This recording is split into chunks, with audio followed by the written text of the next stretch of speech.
But anyways, welcome guys. This is the 860 show. We're missing our co-host Connor.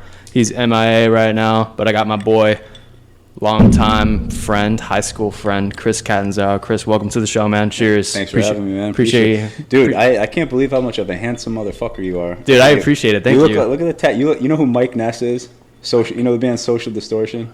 No, I know of him, but not the guy. They're like a punk band. You look exactly like No him, shit. Man. You got to look it up. I was just thinking that as soon as I fucking... Social Distortion. No shit, man. Thank you. I appreciate it, man. Mike Ness, yeah, man, with the hand tattoos and the full sleeves. When I was telling my my parents about my next guest on my podcast and shit, I told them you were coming on. You've always been like a stand-up guy, you Thanks, know. Man. Appreciate You're like that. a very it's tough not to like you, I guess. What is it? Social Distortion. Social Distortion, yeah. Yeah, man, I feel the same way about you. You know, I don't know, man. I'm a completely different person. I was in high school. I'm like, here's the thing. You've always been like a fly under the radar kind of guy, and really, okay. I've always thought it was kind of an ad. Like you always kind of reminded me of like a James Bond type person. James Bond. Like okay. I always question if your real name was actually what it even was. No shit. No shit, man. Yeah, I appreciate that. I guess. Kind of like I try to stay out of the way. Like I don't have any social media, man. None really? Whatsoever. Nothing. Not you Instagram. used to have a nothing. Facebook though, right? I did. Yeah, I deleted that. You deleted it? You know when I deleted it? It was 2016 because of the elections. Dude, honestly, what it was, man. I had a Facebook since 2009, 2010. Yeah. I deleted it right around the same time for the same reason. I was literally. But you still haven't touched it? You still haven't gone back? I haven't been on 4 years. No shit. And same reason, man. I was literally getting like physically nauseous just from watching. It's the same thing. Yep. Down the row, it's the same like 10 people. You know, and it just got and it goes nowhere. It goes absolutely nowhere. All it does is frustrate you. Yeah, and my biggest thing is people who judge other people so hard on their political views to the point where they post stuff like, oh, if you voted for Hillary or if you voted for Biden, unfriend me because we can't be friends. Right. How are you going to not be friends with somebody based on a view that they have? Exactly. Exactly. But in my opinion, that's what the media wants to happen. Of course, man. They want the divide, you know. That's why it's like I can't. I mean, both sides are polarizing. Like both parties are extremely polarizing, and I pick and take from. This is majority of people like our age. I feel like they pick and take from both sides for the most part. I mean, maybe some people lean, left or right a little bit more, but I think nowadays. Well, I mean, people I talk to at least, but on the media though, who's put on the media, it's always the polarizing opposites fighting against each other. You know what I mean? Absolutely. Like I was with my buddy 2 days ago, and he's a friend that I've known for a while, and we could not be more opposite in terms of political views. Yeah. But, and me and him argued a ton about, my side, his side. But same time, we're both just like, dude, I could never not be friends with you. Right. Exactly, fundamentally, we disagree on pretty much everything. And really? Yeah, pretty much everything. Okay. It's like me and my dad. My dad's best work friend. Like my dad's he's highly liberal. Yeah. Well, not like extremely liberal, but he's a liberal Democrat. Right. And his best friend at work is a straightforward Republican, man. Yeah. But they're best friends though. Yeah, exactly. Like at the end of the day, my dad's theory is that you're an American first, and like you should just be like keep all that out of it. You talk about it, you bitch about it for 10, 20, 30 minutes, and then you go have a couple beers. Exactly. And it's honestly, man, sometimes people just need to vent, and unless you're going to actually do something about it, that's okay. It's okay to talk about it. It's okay to give somebody your point of view. It'd be like giving yourself, your point of view on who your favorite baseball team. Some of the most heated arguments I've ever been in is about sports. Yeah. Oh, yeah. Way more so than politics. Right. Exactly. I feel like lately though, I've been having a lot more, stronger feelings about politics. I don't know if it's because I've been, exposing myself to more political forums. I've been listening to a lot of political podcasts, watching a lot of political stuff on TV. And it affects you too, growing up and being, an individual that you are this day and age. Right. It affects you. Like you see it firsthand. Right. Where your taxes are going.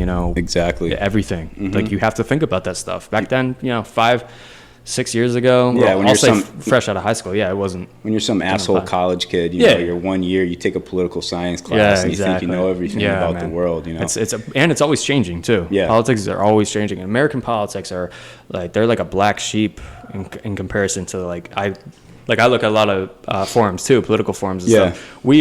Our spectrum is completely different compared to somebody like in Europe. in like Germany, and it's ridiculous. We look at that stuff. Like, what forums you look at? Well, I in terms of forums, I don't mean specific forums, but I'll listen to, Jordan Peterson, Ben Shapiro. Okay. I'll listen Ben to Shapiro. Yeah, he's a knowledgeable guy, but he can get under people's skin. He does. He does. I think he's so on the spectrum. He's like, in the middle of the right side, a little more to the right, to the far. I agree. But then there's guys, the younger guys like Charlie Kirk. Okay. He's another one. He's a little more far to the right because he brings in the religion aspect to his conservatism. Okay. I would put myself kind of, definitely on the conservative side. In terms of, most issues. Yeah. What's really been turning me off to the Democrats is how far to the left they've gone. It's been, in terms of their policies, in terms of a lot of the, just a lot of the things that they're bringing on, and I really think that it's their ideals are not America first, and that might not be the case with all of them. Like, I would totally vote for a Democrat. Yeah, but right now they're playing off people's emotions. Right, exactly. There's a lot of pandering going on. It's both sides. Yeah, right. But if you out of the two parties, certainly, oh my God, the left has been pushing farther left. Yeah. Like pretty much ever since Trump's been in office. Yeah. That's when it really happened. Yeah, it's almost like they're doing anything in their willpower to get dirt under skin. You can see right through it now. The thing about President Trump, though, is that I heard this term coined for him. It's called "he's made of mud," which means that he's got so much shit. He's got so much shit going on in his own life that it doesn't matter how much shit and mud you fling at him. He's a mud monster. He just takes it. He takes it. Oh, I see that too. He's a savage sometimes. He is a savage. Almost, I want to support the guy. I really do, and I do. I want to support every decision he makes. I just think that he runs his mouth a lot. Okay, he runs his mouth a lot. Okay, this is interesting. Speaking from like a Republican. No, I voted for him. I did. Yeah. And I plan on voting for him again. Yeah, I believe he's going to win again. I don't know, man. Really? I don't think he's gonna. See, I think between COVID and what in the recent light of the racial tension that's been going on, I really think that he's got a. I think it's going to be a tough sell in November, man. That's true. I really do. That is true, as much as I want him. But Biden, though? Biden? You're right. That's the thing, man. Like, the part that's sad to me is that the Democrats couldn't find a single candidate better than an 80-year-old octogenarian guy who can't even stay awake during political debates. It's sad to me. And, I'd totally, like I said, I'd totally vote for a Democrat if they could present somebody and put somebody on a pedestal that had ideals coherent. that weren't start with coherent first off. You know Tulsi Gabbard? I do not. No, I probably would if she's a Democratic candidate. She's from Hawaii. She's it's perfect. She's a woman of color. Okay. She's extremely intelligent. She was a service member. And I think that she would have been the prime Democratic candidate for president of the United States. Yeah, who's another that other gentleman who's of Asian descent, I believe. Andrew Yang. Yeah, Andrew Yang. Andrew Yang's very intelligent, intelligent guy. Intersectional. He's a man. He's a man of intersectionality. He's not just a white old guy. Right. Exactly. And now going back, I think correct me if I'm wrong, but even going back to high school, you've always been more conservative leaning. Yeah, I believe. Yeah, I think so. What sells you on that? What's like the biggest principle or principles that sell you on being a conservative? Well, I think that the fact that I have military family members. Okay. I've always had it instilled to me. Core values of respecting the police, respecting armed service members. Without a doubt.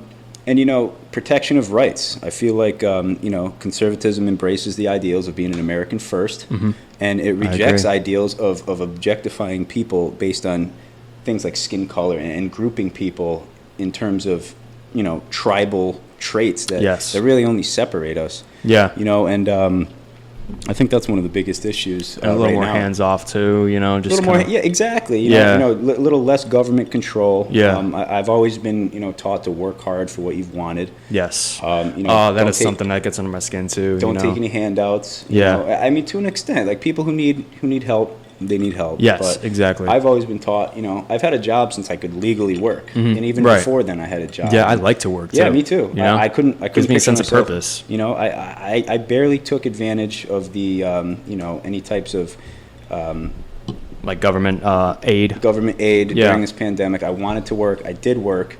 Right. And because it just felt right, man. It just felt right. And it gives you a sense of purpose, and that not only that, you feel good going to sleep at night because you're not only supporting yourself, but you're supporting this country too. That's right. In terms of the economy, keeping it running, keeping the gears going. I mean, dude, my dad's he's pushing 70, so he's turning 70 this upcoming March and stuff, and he's been up and down. He's been like biting his fingernails with his job and stuff because considering his age, he gets, they're gonna take obviously somebody like a millennial who's 25 years old. They're gonna pay probably like a quarter the salary compared to him. Absolutely. So this has been a tough like point in time in terms of the economic crisis, man. I don't even know, because I don't know, like, even after COVID, like, how is this gonna affect us permanently and for the long run, like economically, you know what I mean? Right. Like, we still can't really kind of see how that is gonna be. I think it's going to take years to get back to where we were, in terms of economic strength. Right. You have to think about small things. Like, for example, how long is it going to take for a big restaurant chain to earn and get that money back that they lost over the last 3 months? Right. Or even, a place like Disney World. Right. Like, Exactly. As soon as these phases are gone, do you think that people are just going to be rushing in herds back to Disneyland and Disney World and these theme parks where there's tons of people? Absolutely not. Right. There's going to be, there's definitely going to be a slow, stagnant period where the economy has to go through dips and valleys before it's actually where it was. And yes. That's going to take a while. The proof is in the pudding every time you look at the Dow Jones. I don't know if you're involved, if you dabble in the stock market. But if you look at the stock market right now, we're still significantly below where we were right before March, right before April, February. We were strong. Things were going good. I was just joking about this with my buddies. I was like, life was so beautiful before COVID. Things were going so good for everybody. I usually look at the stock market on my phone and everything. Like, do you dabble in it like every day? Do you have? No, not every day. Okay. Have you invested? Yeah, I have a 401k through my company, and that took a serious hit in the last couple of months. I'm pretty sure the last time I looked at my return, it was negative 28%. So really? Yeah, so it was. I suffered a lot from it, and my 401k, sum went from 5 digits down to low 4 digits, in a very short period of time. Now, how do you feel about this moving forward? Do you think what is the next step forward? I mean, what should be the primary goal in the next, let's say, 6 months, year? Should it be economic focus or still like a health focus, more health, like on terms of like? I personally think it needs to be focused on the economy. Okay. Just the numbers in terms of the death tolls, and they're just not adding up. Right. And I feel like. And if you look at the targeted population who's been affected by it. It's old people. Exactly. If me and you got COVID right now, I wouldn't even feel it. Underlying issues. My dad believes he had it even before all this. Thinks he had it early March, before this blew up and everything, before everything shut down. Yeah. Because we think it's been around. I think it's definitely been around longer than probably a month beforehand, like before everything shut down. Because it started initially in Washington, kind of progressed over here and stuff. My dad had shortness of breath and everything, but he didn't diagnose it because it wasn't like a big deal at that point. But he had every symptom in the book and everything. But fortunately, he made it out. Connor's dad actually was diagnosed with it too. He had it? Yeah, he had it. He had it bad actually. He had like 103 point something degree fever. He's up there in age 2, but he's made it through and stuff. But it's still. But here's the thing about that. Do you think those symptoms were directly because of the coronavirus, or do you think it weakened his immune system? He caught something like the flu, and that's why he suffered. It could be. I don't know. He hasn't gotten tested. That's a good point. Because that's a good point. A lot of what I've been hearing is that deaths are being attributed to COVID. Yes. Yep. I know exactly where you're going. Because people have had COVID in conjunction with whatever ailment that actually killed them. Right. For example, I was reading. Say you went out to get your mail and you got hit by a car and you happen to have COVID. Your death would be labeled as COVID-19 related complications. And that just and I feel like that right there is just the thing that is really bothering me. Yeah, you get caught in the crossfire of it. Yeah, and it's been proven time after time after time that these hospitals and these agencies are puffing numbers and fluffing these numbers to make it look more serious than it is. But why do you think they would do that? Why? Well, I have my theories. Yeah, let me hear it. I think it's taking a bad situation, and I think it's running with it for a political purpose and for I can see that. That could be one of many reasons. Right. There could be there's countless reasons. I think some of what it could be is to diminish faith in the American government. It was pretty much a situation that was impossible to handle the right way. Exactly. And I think that it's a mystery. It still is. I think this will be taken as a talking point for, candidates to show how the president that we have now didn't handle himself well. You know how scary that is too? Think about how lethal this is. It's not that lethal. Think about if the death rates were 30%, 40% when you're diagnosed with this. Think about that. Think about the hysteria. You mean like how they told us it was going to be before it happened? Right, I was hearing that it was going to kill 2 million people in the United States. And it hasn't even been an exponential fraction. Well, it goes to show you how unprepared we are for such circumstances like that. Right. In terms of that's true. This is a drop in the bucket. Right. Imagine if it was like on a magnitude of something like the Black Death. Oh, there would be riots and it would be ridiculous. We think there's looting now. Right. It would be something like a Cormac McCarthy novel. Or 1984. Yeah, exactly. It'd be like some Mad Max shit where people would just we become tribal and just work off our whatever local economy we have, whatever friends you have in businesses, and hopefully you got a friend in a supermarket or a farmer or something like that. It'd be dog eat dog, man. Dude, that's what makes it so scary. If you just put that in perspective, our reaction, how we handled this, it shows how unprepared we are. Absolutely. And I think the people with the people who would survive and the people who would take the power are the ones with the most amount of weaponry and the most amount of force possible. So speak of that. Speak about that. Yeah. So I guess I already showed you when I walked in, but I brought a little show and tell item. Yeah. Here we go. Let's check this bad boy out. Working on all COVID or all of the quarantine. I built this puppy right here. Not by hand, but I parted it out, and sorry, I didn't mean to point it at you. No, it's all good. This is just a standard AR-15. It's got a 16-inch barrel. I parted it out, so it's a custom built. It's got an SB tactical brace. So this is really what makes it legal or not legal. Right. In the state of Connecticut, there's a couple stipulations for owning and building a weapon like this. First off, this wouldn't be considered a rifle. This is considered an other. Okay. So in the state of Connecticut, interesting, they banned AR-15s. Okay. Right. So a lot of times you'll hear terminology like pre-ban, post-ban, other. So I had to register this thing as an other firearm, which means that it's not a pistol. Yep. It's not a rifle. It's not an AR-15. Right. Like it's an other. Technically, yeah. So a lot of the laws, especially in this state, were created using semantics about people who are created by people who don't really know too much about you can work around. There's many loopholes. So then organizations and lobbies like the NRA helps people get through loopholes, and this is one of them. That's a prime example. So there's a couple of things that make this an other and make it not make it a legal other rather than an AR-15, an assault weapon. Okay. In the state of Connecticut, certain types of weapons are considered assault weapons. Right. So the number one thing is the brace right here. So this right here is technically a pistol brace. Okay. So when I'll take it off just to show you. Yeah. So this comes off. You want to hold it? Yeah. So this you attach to a pistol. Right. And what you do right here is to brace it, like in competition shooting, you take this strap, you put it around your wrist, and it braces like a pistol. Right. See, like that? So that's what makes this an other, because it has a component of a pistol on a rifle. Right? Okay, it's just so that's out. one part. Gotcha. Yeah, okay. Exactly. Another part, sorry. All good. Another part is this barrel right here needs to be 16 inches or longer in order to be considered legal. Okay? Interesting. If it's anything shorter than 16 inches, you need to get a tax stamp and register it. Yeah. Because otherwise, it's a huge, huge felony, and it's very illegal. Luckily, I made sure that it's within the legal parameters. That's interesting, though. Yeah. Longer barrel. It is, yeah. You would think that. Yeah, when I remember working the M4s, that thing looks like a musket compared to it, man. It's crazy. Another thing is, another reason that the longer barrel would need to make it legal is because you can buy 11.5-inch barrels. That's literally right here. Right. You can just put that thing in your trench coat. Yeah. And you can take that out in public. This makes it a little more hard to Okay. So that's is that their philosophy of why it could be legal? Right. Okay. Exactly. Just concealment. Exactly. Okay. Lack of concealment. Exactly. Gotcha. And other than that, it's pretty much just a good mixture of a just modded out. Yeah, modded out. It's so like I said, it's an SB tactical brace right here. Right. This right here is called the lower. This is the lower receiver. Right. Okay, and there's a trigger component in there.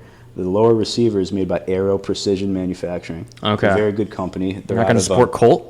I will, man. Colt moved, man. They're not in Connecticut anymore. Oh, no shit. Yeah, okay. They're not in Connecticut. Yeah, I totally I'm not would. The gun game. I totally would. These guys are out of Tacoma, Washington. Colt actually moved to Arizona, I believe. Okay. And, you know, you're probably going to, the next thing you're probably going to say is, why not Stag? Because they're also in Connecticut. Yeah. Stag also moved. Okay. And they also make,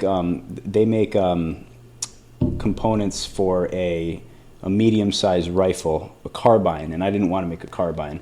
Okay. I wanted to make a mid-sized or a long rifle. Now, for people who don't know the difference, what's the difference between a carbine and? Well, a carbine is basically the shape of the barrel. Okay. From what I understand. Okay. It's just how it's designed. Gotcha. And it's the size as well. It's the size. A little more compact. Yeah. This is it's longer. This is a mid-sized rifle. Right. Okay. In terms of if you want to throw it on a barrel, it's got a crappy sight on it right now. I just wanted to throw it in and try it out. Yeah. And it's also got a backup sight up here, front backup sight. So yeah, I've had a lot of fun with this. It shoots a 5.56 NATO round, which is roughly the same size as like. Any type of like M16 round. Right, it's pretty much universal kind of. 223, yeah.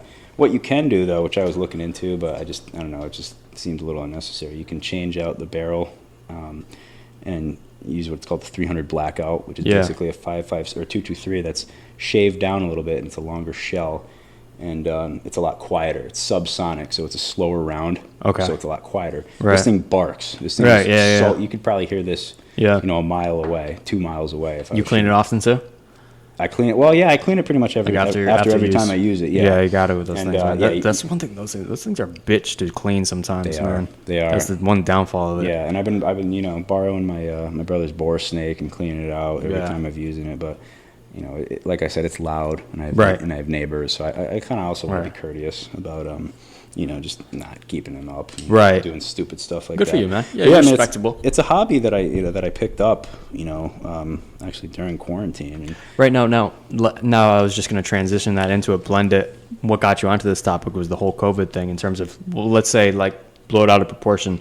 We got something to go around like the Black Death, where in terms of how lethal it is, 50% death rate. Yeah, I mean, I think I just kind of wanted something to, for not only home protection, but I feel like I could see this as something I could use as a hobby for the rest of my life. Right. It's super cool how you can mod it out and do different things to it. And I also think that, the manufacturing that goes into these weapons is unbelievable. Just the precision and it is an art, man. And the milling techniques. If you actually just look at this thing, it's very aesthetically pleasing. Yeah, it's a machine. It's a machine, and that's what it is. And obviously, well, here, let me pop the cartridge out, but, it's pretty funny because, without any rounds in it in the magazine, it's just a big hunk of metal. Right. I think they're very good looking in terms of how they're designed. They have a very aggressive look to them. Dude, I remember those things would jam all the time though if it got dirty. Yeah, that's the thing. That's because Uncle Sam was giving you them, and they were probably used by 30 other people before they touched exactly. Them, So, yeah. So yeah, man, I'm just been kind of dicking around with that thing for the last couple months, and just trying to get better at shooting and utilizing weapons. Mm-hmm. I don't know if you knew, but I'm trying to I'm actively trying to get onto the police force. Okay. Yeah, so it's been something that I've been trying to do. Right. For a while. For a while, definitely. Because I remember last time seeing you at the restaurant. Yeah. You were talking about that. I'm trying to do. Been a goal. That or the military, right? Yeah. Well, that's something that I'm looking into right now. Yeah. I think it's going to be useful in conjunction with my active search for a job in the police force. Right. Yeah, because you could actually do both if you really wanted to. You did decide to go guard. Yeah. Still be a full-time cop. Absolutely. Why not, man? That's great. I like the guard because you could. I mean, the way I balanced it out, you get the best of both worlds, still being a civilian though. But I was infantry. Yeah. So, but once you leave basic and all your AIT training, like your advanced training and stuff like that, and you come back, it's not the same because you're not with your brothers, and so that's when going active is much more beneficial because your mindset is just straightforward on what you're doing. Every time you wake up, you know what you're going to be doing. Right. Yeah. So kind of going to drill once a month and stuff like that. It was good. It was fun, but It certainly wasn't the same. It wasn't like, whereas I was at boot camp, you were kind of, yeah, man. Like I was at 70% maybe going to drills and stuff like that in terms of like my hoorah, like getting amped up and stuff like that. Into it. Oh man, every day though when I was at boot and stuff, it was 100% all the time, man. It was ready for war. Yeah, it's just like, it's. You miss it because the adrenaline of it, man. Yeah. A lot of it you miss. It's certainly an experience, man. You should definitely look into it. I mean, hopefully you settle on something soon. I plan on it, man. Yeah, good. I want to. Best of luck to you. Yeah, thanks, man. It sounds. Sometimes people think it sounds corny, but I do want to serve my country. I love where I live. I'm proud to be an American, unlike a lot of people who live here. Right. Yeah. And I want to live. Exactly. I want to live a life that I can look back on and say that it was meaningful. And I think that nothing is more meaningful in a lot of ways than serving your country. Yeah. Showing that you best care. Fucking country in the world. Exactly, man. 100,000%. It's the safest, best, most prosperous country in the entire world. Well, that's why people can blab away so much on the media, because you know how safe we are? You know how safe we are in terms of it? First of all, we're disconnected by the oceans, so we got that working in our favor. We got the best military in the world. Best military in the world. And, so it's just people... look at, and I look at it that too. I didn't mean to interrupt. Yeah, you, no. But, I look at it that, and I look at where do 99% of the medical patents, all the technology, all the space technology and the weaponry technology, even highways, keep people safe, highways, infrastructure, because of the military. Because yes, it all comes from America. It's America that is doing this. And people might argue that America is world police and it needs to be more hands-off. But then those same people, especially from other countries, are going to cry when we don't intervene and we don't help these people out. And we don't help these countries out. My dad always says, America is the light at the top of the hill when you need that safety net. It is. And really everybody wants to live in America. Yes. Everybody wants to live the American dream. It is the only place in this planet, in this world, the only country where if you work hard and you set your mind to it and you can make as much money as possible, if you are smart, if you are talented, and if you work like a fucking dog. And that goes for anybody. It doesn't matter what color you are. Yeah, without a doubt. It doesn't matter what color you are. If you work hard, if you set your mind, if you make good choices, and you educate yourself, there is no stopping an individual in this country. Just think about immigrants who come into this country. They want to come. Like, say you come from France, right? You come from France and you want an American education, everything, because and our top-notch education is bar none. Some of the greatest in the world. Absolutely. And just the opportunity, just for the sake of opportunity that we have. I mean, those people probably looked at us like a French citizen probably looks at us like, you guys are just shitting on all your opportunities that you have, man. How sad is that? Just taking it for granted. People don't realize their opportunities, that they're right in front of their feet, right in front of their face, and all you have to do is make good choices, work hard, and there's nothing stopping you. There really isn't. And that's the biggest issue. People become complacent, and they become, they expect these things. It's very easy to get comfortable in this country too. That's the downfall of freedom too. Is look at obesity, man. Like people like fast food and shit. I think that not taking care of your body is I think it should be not only a sin if you're religious, but it should be illegal. Yeah, dude. Oh my God. It should be. It should literally, the way that people are killing themselves by not taking care of themselves, or the lack of it's discipline and being apathetic towards your own health and your image. I mean, image isn't that important, but just your overall health. I see people every single day that are on ventilators. They can't walk. Their legs are swollen. And it blows my mind, especially in a place where good resources are so readily available to you. In so many different ways. And I shouldn't have to pay your medical bills because of that. Because you chose to eat, 5 Big Macs a day. And obviously, don't exaggerate, but it's true though. Like when they go, the topic of universal health care, something like that. It's like there's pros and cons to it, and that's what makes it such an iffy and difficult subject. Good. Exactly. But the argument against universal health care that I always bring up is, okay, but then what about the millions and millions of healthcare workers that are working for private, companies? What are they going to do? They don't want a dime coming from, the universal health care. Exactly. But chump change. They'd be out of a job. And also, who's going to pay for that? It's an issue of, then people who are making more money. In this country, capitalism incentivizes you to make as much money as possible and to work hard so you can make money. And the people who are suffering ultimately from, I don't want to say that everything is democratic, proposals, but a lot of it, the people who are suffering from those proposals are the ones, the middle class and the middle to high class, and that is a problem for me. I think that millionaires who became rich, making their own business, starting their own business, employing thousands of people, self-made people like that, they deserve every damn dollar. They deserve every single dollar that they made. Yes. Okay? And the only people who are actively saying that these, I see signs online, eat the rich, kill the rich, stuff like that. It's like, the only people who are saying stuff like that and arguing for ideals like that are the ones who haven't worked hard and haven't, they just lack, they lack motivation, whatever it fucking is, man.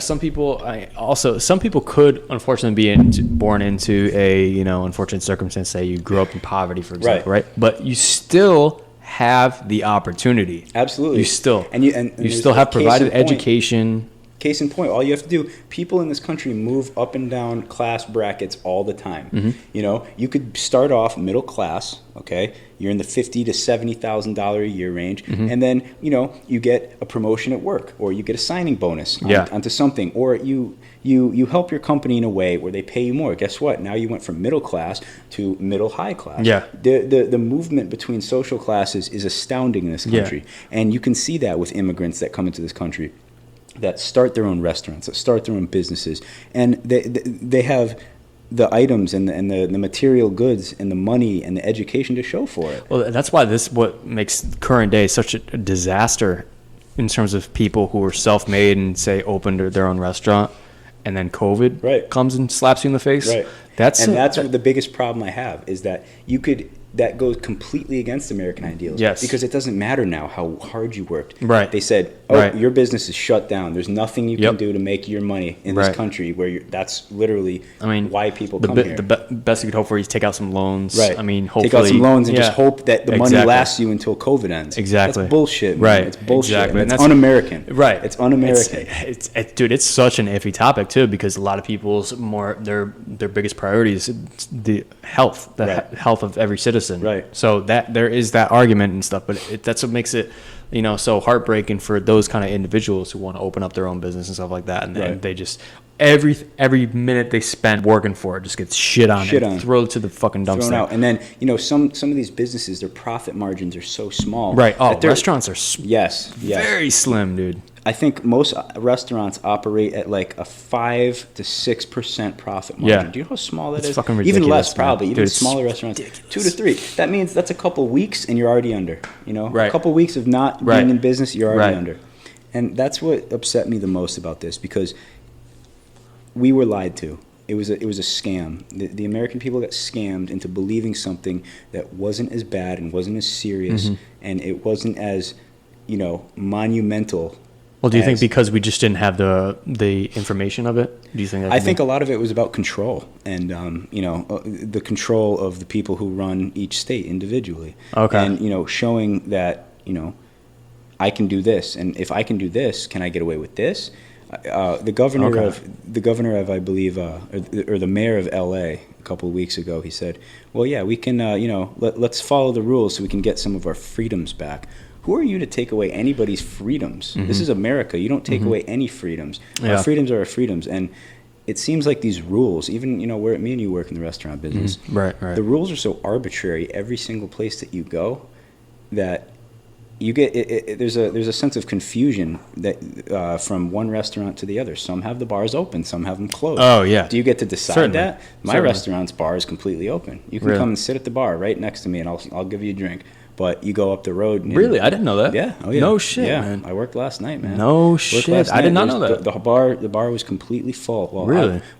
To how full it can be. It has to be half capacity. Right. Then you go up the road to Manchester, and you go in any of the bars in there, they close at 8 o'clock. The bars aren't open. Yeah. You can only sit. My restaurant's outside. not even open. We're just doing takeout. Yeah, exactly. It's fucking ridiculous. Exactly. So the rules are so ambiguous and arbitrary that it's giving this sense of confusion to people that's just being perpetuated by what you see on the news every single day. Oh, there's a surge in cases in Texas. Well, no, that might be because there's been more testing in Texas.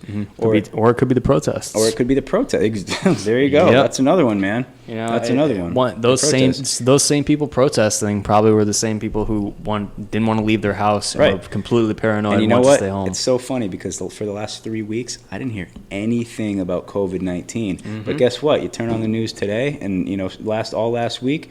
And now it's the new thing. Now there's surges in cases. Well, there was, they actually schedule the protests and everything. Yeah. And there was one where I live in Willimantic. Let me try and find it though. But that's the thing. It's with the lack of sincerity towards your citizens. You're very concerned about everybody about COVID. Right. And then now you're ranting and raving with your protest buddies.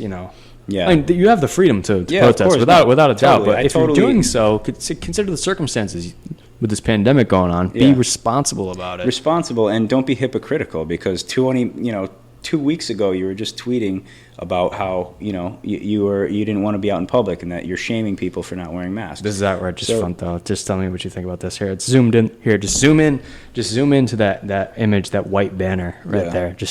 I'll just let you look at it, and you don't have to make a comment, but just take that in. Right. See, and that's an example of a highly, extremely pandering, generalized statement. Yes. That I completely disagree with. The issue at hand was police brutality. Right. That was the issue at police hand. Brutality, which I totally agree. There's an issue with police brutality in this country. Mm-hmm. However, the media spun it into a race issue. Dude, and I'm sorry, it was not a race issue. And there's so many. Yeah, everybody has these prophecies that they have. Everybody has their own theory and stuff like that they can build off of just with this police brutality issue. There's so many branches you could take and build your own argument and build your own theory on what the issue is. Like I just showed you. It's a branch from the actual realistic issue at hand. Does that make sense? I'm trying to put it into theory. Absolutely. So it's which is you have the freedom to do that, but it's absurd because people eventually become delusional. Right. And then they start to believe that everything is race related and everything is evil and everything, the fundamental core of America is racist, which I 100,000% disagree with. And I could go on for hours and hours about why I disagree with it. Right. But you're right. It was an issue. It started off as a police brutality problem. That officer, Derek Chauvin, deserves to burn in hell. Well, He's an evil person. He had a track record too, right? Of aggressive charges and things like that. Of aggressive charges and aggressively dealing with citizens, and not only people of color. So exactly. And George Floyd, they knew each other, right? They were bouncers at a club or something. Yeah, that's what I heard. I can't really confirm that, but that's what I heard too. But the issue is that this was an individual who was clearly not cut out to be a police officer, and he had anger and he had resentment and he wanted to hurt somebody. I watched that video and I got extremely emotional. It's brutal. It's fucking brutal. Hearing that poor guy. Did you hear about that 75-year-old guy getting knocked down too? Yeah, I saw that. Cracking his head open. I saw that yesterday. I don't think that was necessarily on purpose. I think that was an accident by the officer. He just got caught. Well, he was standing there too, in the way. He was standing in the way. You got these guys marching forward, but it doesn't give you the reason to just walk into the guy too. Right, I get it. But still, I get it. But still, it's like. But I got extremely emotional watching that video of that gentleman having a knee on his neck, pleading with these guys, suffocating. I couldn't even believe what I was watching. It was disgusting to me. It was absolutely disgusting to me. How long ago it was? But did you hear about this gentleman? I forget his name exactly, but it took place in a hotel hallway. He got shot. A white guy. Did you hear about that? Was it in Arizona? Might have been. I don't know the state, but where it was exactly. But what happened? He was, so this guy was. There was something. He had like a pellet gun or something, right? And somebody saw it. He was outside his window. Somebody saw him. And so some reported it to the police. And all I know from the video is I saw the video of this guy. It's him and his friend in the hallway, if I remember correctly. And they're giving you all these signs of, all these signals or these instructions to do. Cross your legs, get on your knees, hands behind the head, and they want you to crawl forward and don't make any sudden moves. Was it body cam video? It was body cam video, yeah. I think I did see this, yeah. It's brutal, man. And the guy just makes one wrong. It was like pops him. Yeah, it was like an evil game of Simon Says, pretty much. And the guy, that guy was the way he was talking, he was trigger happy, man. He was trigger happy. And I remember that because I forget the guy's name. There was a younger cop. He wore glasses. Yes. And he's been involved in other really, I didn't know that. Of police brutality, like in a gas station. I saw with him. He was a problematic cop. Okay. And that's the issue. Exactly. There's bad apples. Yeah, and I think there needs to be a more serious vetting process with the hiring process for police. Yes, without a doubt. You should be held to a high standard if you were to be the security for the average American citizen, or just the American citizen. You really should. And I think it comes down, another thing that is really important is it comes down to training and knowing. First off, Correct. I think that every single police officer needs to be actually physically fit, being able to prove that they're physically fit.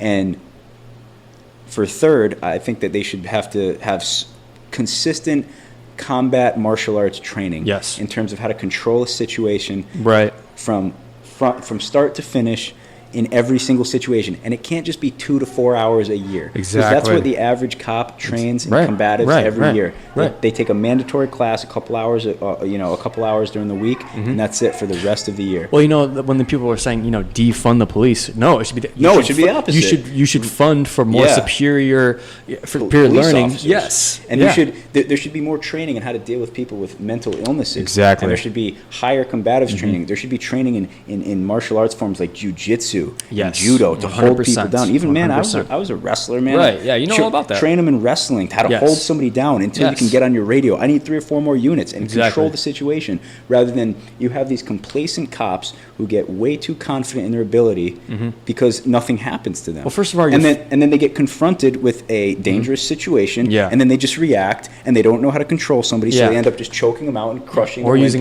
their firearm, and killing them, or using their firearm. Right, that should be a last resort. Absolutely, it should be. That's your last resort. Absolutely, it should be. That should be the thought in mind. It's not of, being a tough guy. You have to look at the situation for what it is, and like Connor's father was a cop. Yeah, stuff like that. He's given plenty of stories and stuff like that, how to diffuse situations. Yeah, and absolutely. that's how it has to be, man. And it's a big responsibility too. Right. It's a huge. Absolutely. It's pressure that is. It's the hardest job in the world. Yeah. I think it's, in terms of the decisions you have to make in the worst possible cases. Split second. You have dealing to be with the worst reactive. possible people. Yeah. You need to make a perfect decision right when it counts. Otherwise, your ass is gonna be on the line. You know how many assholes you got to deal with every day too. You know how many assholes they deal with every single day. You know how emotionally draining that is. Oh. It takes all the fulfillment of serving out of it. A lot of the time. It's depressing. Absolutely. And you need to be a certain type of person to deal with that and to be able to de-stress after that. You need to find an outlet. You need to find an outlet, and that's why taking care of your body is number one. A lot of cops that I know, and a lot of cops on social media that I follow, or just in regular day life, they use fitness as an outlet, and I think that's one of the most useful outlets that you can possibly have if you deal with stress day in and day out. Take it out on a punching bag. Go to the gym, bang out some, throw around the weights, man. Go out to the back, and if it is for you, crack a couple rounds off on the with your weapon. Exactly. Anything that you can find that outlet. Because if you just bottle it up, man, it's gonna come out, and it's gonna come out ugly, and it's gonna be bad for everybody involved. And you know what? It's not always gonna be about coming out when you're on the job. It's gonna come out, with your wife. It's going to come out on your kids. Dude. It's going to come out on your son. Come home. You're going to come home after a really bad day of being disrespected. Your son's going to say something you don't like, and there's going to be a right across the face. I have this thing, like, when it comes to, like, military, like being a Navy SEAL, right? Being a successful soldier, for example, right? Yeah. A successful soldier is not a person.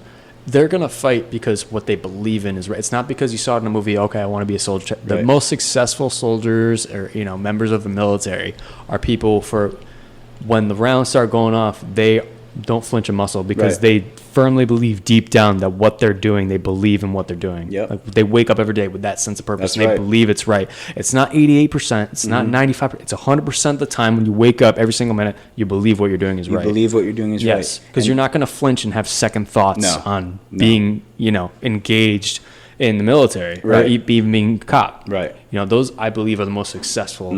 It takes, and it's a special fucking person, man. Absolutely. That's I don't even know if that could be, taught or anything. That's just, it can't. I really think it's inherent, man. Yeah. I think it's inherent, and it's also, I mean, to an extent, there's a part of it where you need to learn it, and you need to experience people that aren't exactly the most ideal citizens, and you need to work with people and understand where people are coming from. Right. You need to understand people, like I said before, with mental illnesses. You need to deal with those people and recognize those key little things about them that give off when they're in a mental health crisis, or when they are, struggling with their psyche.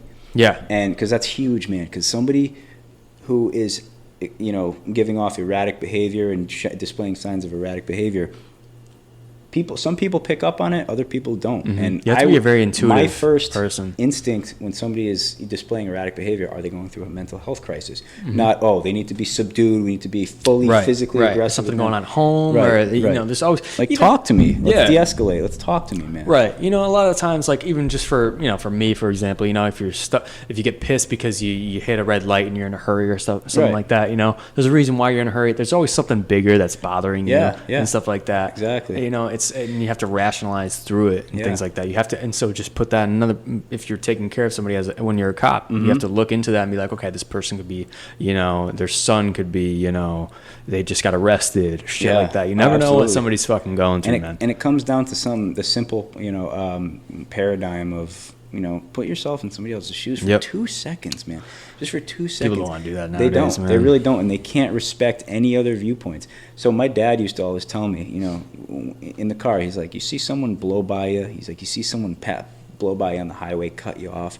He's like, don't get mad. Right. Don't get mad. Oh, man. God. He's like, you don't know if that guy's wife just is in the hospital. You don't know if she just got into a car accident. Exactly. You don't know if he's got his pregnant wife in the back seat. You don't know if he just got a call saying that his son was involved in a fatal shooting. You don't know if it's an off-duty cop responding to a medical emergency. Right. He's like, put yourself in somebody else's shoes for 1 second. He's like, and then think about why you're getting angry and how you're getting angry.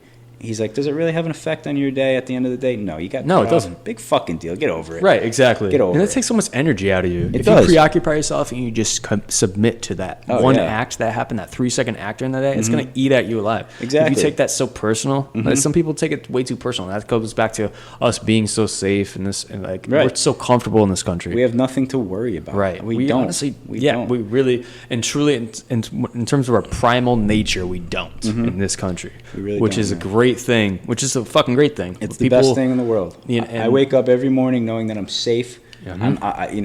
Luckily, by the blessings of the universe or God or whoever you believe in. Right.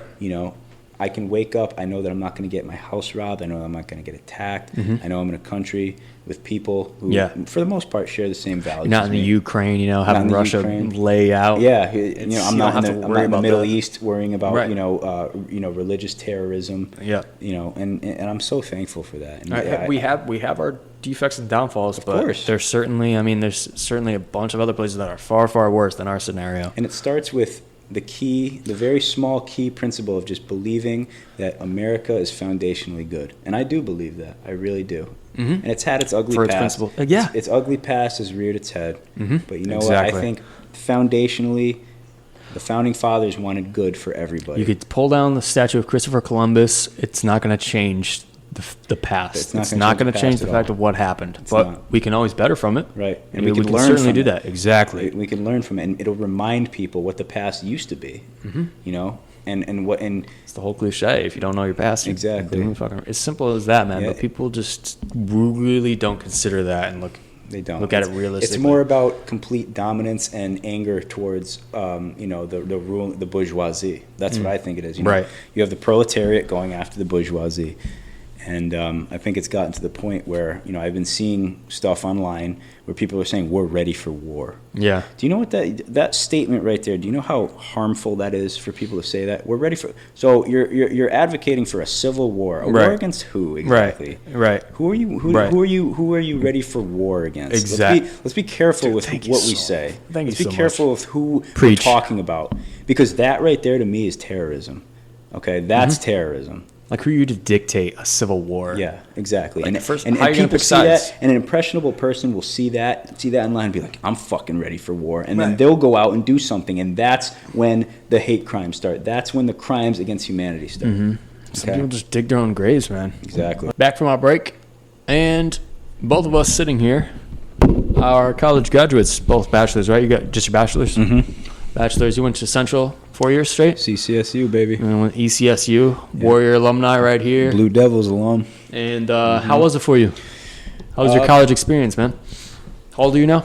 I'm 26. Okay. 26, and I always tell everybody one of the biggest regrets that I ever have is going to college. No shit, man. No, I'm not shitting you, man. Hey, well, at least this is a state school, so you don't have that big of a tuition in terms of other people, though. No, listen, don't get me wrong. I had a great time at college. I met some of my best friends that I'll ever have in my life. Same. I made relationships that I'll never forget. I had a great time. I learned a lot. I learned a lot on both ends of the spectrum. But if it was up to me now, and if I knew what I know now back then, I would have done things a lot differently. And I just feel like from the time that we're little, we're fed the narrative. The narrative, man. You know, do I even need to say the narrative? Dude, that was my question. That was my next question was, what narrative were you fed? What were you told? I was fed the narrative that if you don't go to college, you're not going to be successful. Okay. And I was fed. And who were you fed by? I was fed by all my teachers, even admittedly my parents sometimes, same. other people of authority, other adults, and other my friends, my peers. Yeah. It was always fed to me from the time I was little. It's like, yeah, you're going to college. Are you going to college? Yep, I'm going to college. Where are you going to college? It was like something to talk about, Yeah, like, and even when we got older, the conversation became, where are you going to college? Not, why are you going to college? Exactly. I feel like the hugest problem with people. That's a good point. Very good point. There's a reason why. There's about almost a 50% dropout rate in with American college students. They don't. A lot of them don't finish. There's a reason for that. It's because they weren't meant for college. And, right. Or people just don't know yet. Or just people don't know yet. You're 18 years old. Right. You think my 18-year-old self knew that my 21-year-old self wanted to be a police officer? Hell no. I didn't even declare. Right. Criminology as a major until I was 21. Right. I didn't know. It's college is good for, like, but I'll put it in like two ways, right? So there's people where for higher education need a college degree, right? So right. Doctor, lawyer, shit like that, right? Or you want to be, computer science, like you're set on computer science, shit like that. You need college for that, shit like that. That's you're going for a purpose. Like you have a purpose, you have a vision of what you're doing after college. The second thing is for me, in my scenario, I don't know about you, is the benefit of having a college degree. The benefit I would look at is all it really shows is discipline. Yeah. Like it shows you have the discipline to commit and study, regardless of what it is, to put your mind to something that you can fulfill that promise, that discipline. It shows that discipline. That's pretty much it. If you aren't set in stone on what you want to do after college, that's pretty much the biggest thing it shows. Yeah. No, I'm on board with you. I totally agree with that. But it certainly doesn't mean that I should be in debt fucking 30, 40 fucking grand. And to that effect, to the point that you were making about, if you want to be an engineer, or you want to be a pharmacist, people, when you're 18, you say, yeah, I want to be a pharmacist. Okay, why? Oh, because they make 80 grand a year. They make 90 grand a year. Wrong reason to go in. They make 90, 100 grand a year. Right. Okay, so you want to be doing something because of a number, even though you have no clue what it's like to do that. It's like people who I have people who I'm going to be an accountant. Dude, boring job in the fucking world. How many people have you heard say that? So many people. And you know what? They make a comfortable cush $50,000 a year right out of college. Right. And you know what? You're sitting at a computer day in, day out. Yeah. 9 to 5, you're coming home, and it's what you're going to be doing for the rest of your life. Don't you want to be fulfilled, man? Right. Like, don't you want to be fulfilled? It's going back to why you want to go, serve your country, shit like that. You want to live a universal, fulfilled life. Exactly. And, listen, I'm not hating on anybody who wants to be an accountant. If that's something that you love to do, if that's something that you can wake up and go to work and do every single day, more power to you. It shouldn't be because of the paycheck. Right. But if you're just doing it because you heard that you make, $65K right out of college at entry level, first off, they're lying to you. Because I guarantee you that no entry level position is paying over 50 grand. Unless you know somebody. Unless you know somebody, or unless you start your own business. Right. If you're just, if you strive to be an accountant at Aetna, or, an accountant at Cigna, or, just an office, a pencil pusher to make 50 grand a year, man, it's fucking boring, man. It is, and that's why I could never see myself sitting at a computer and working every day of my life. I did it with my internship when I was in college, and I absolutely hated it. I hated it. And I was doing it with the Connecticut State Police. I did an internship with the State Police Bureau of Investigation. And they had me, run files. I was entering live scans, which are arrest records. and I was just entering stuff, people applying for pistol permits. I was entering that stuff day in, day out. You know, it was some parts were cool, but I couldn't wait for it to end.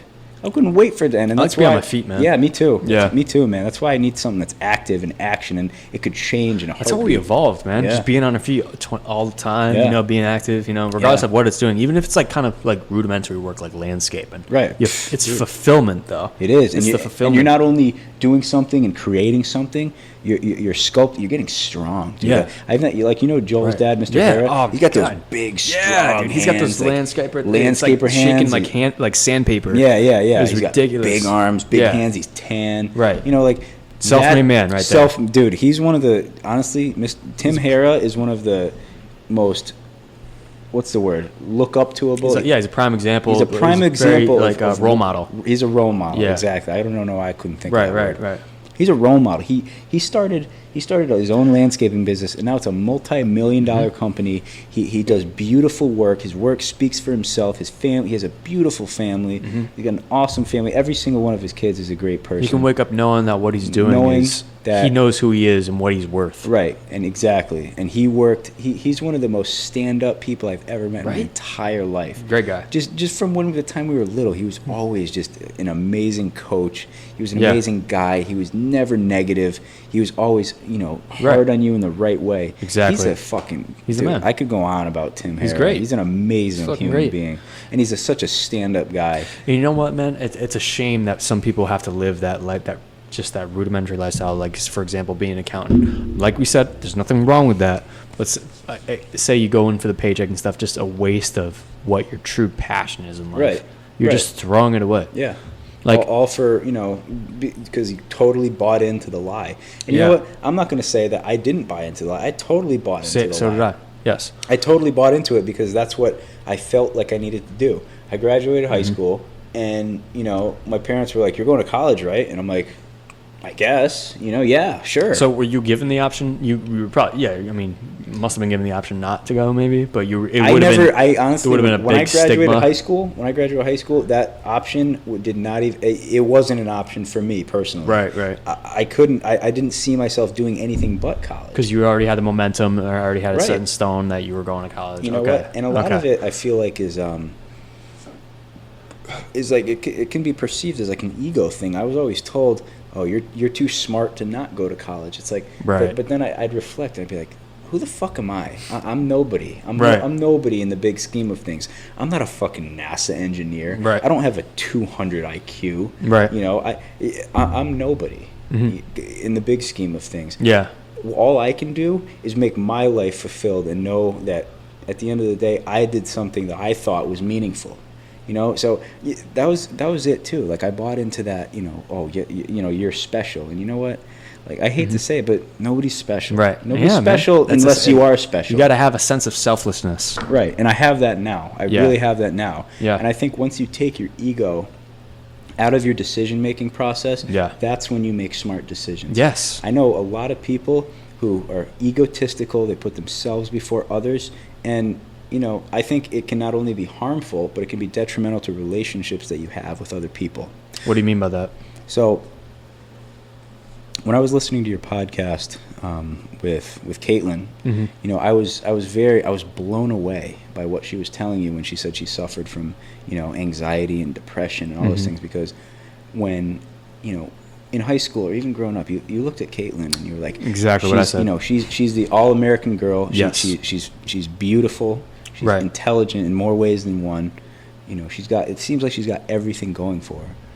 And exactly. Then well said. For her to be honest in a public forum with you about, you know, things that she suffered with, I think that's one of the hardest things to do, to talk to people about things that you personally suffer with and your insecurities.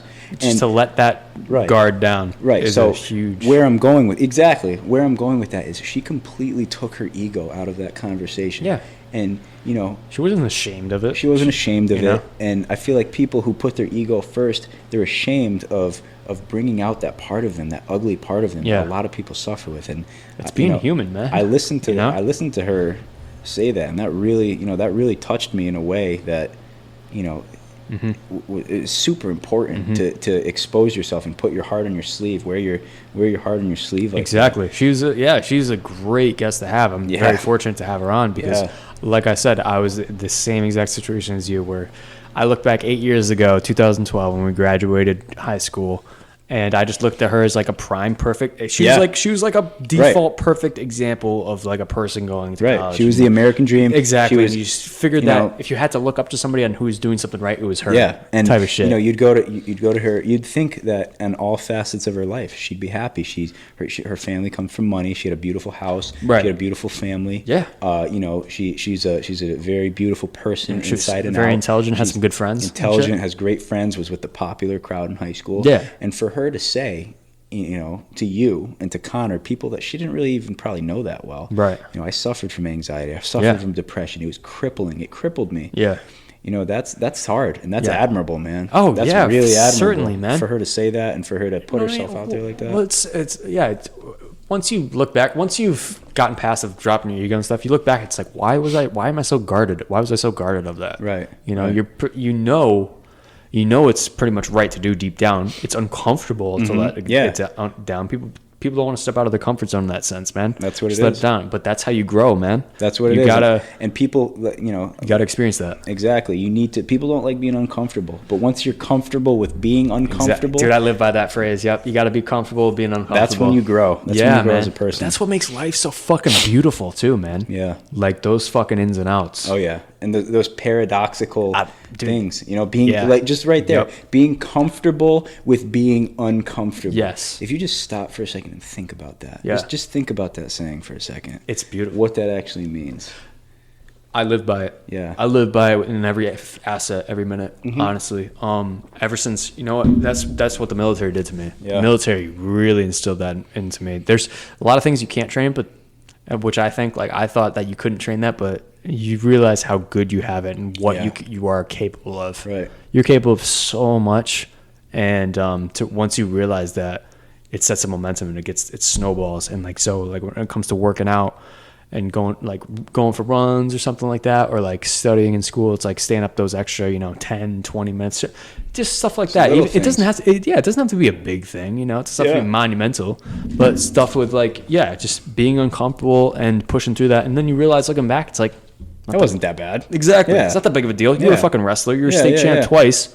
Yeah. And you certainly, I could guess, went through those ins and outs. And you pushed those boundaries. I kind of taught myself that at a young age. Yeah, so that's, can you talk about that?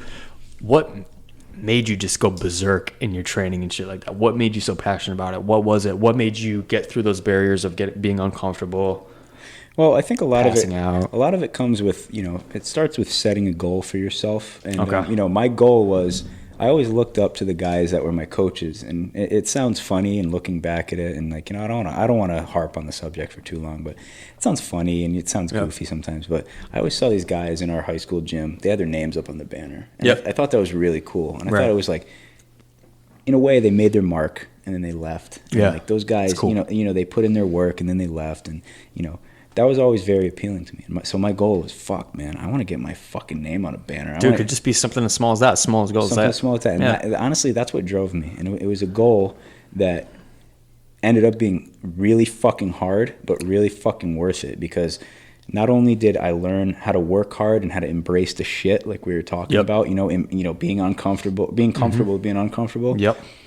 But the best part was, I achieved that goal. Yeah. And for me, that was the biggest part. And that was a huge point of self-growth for me, knowing that, I am worth it, and I can do things. And if I set my mind to something, I can do something. I can achieve it. I can.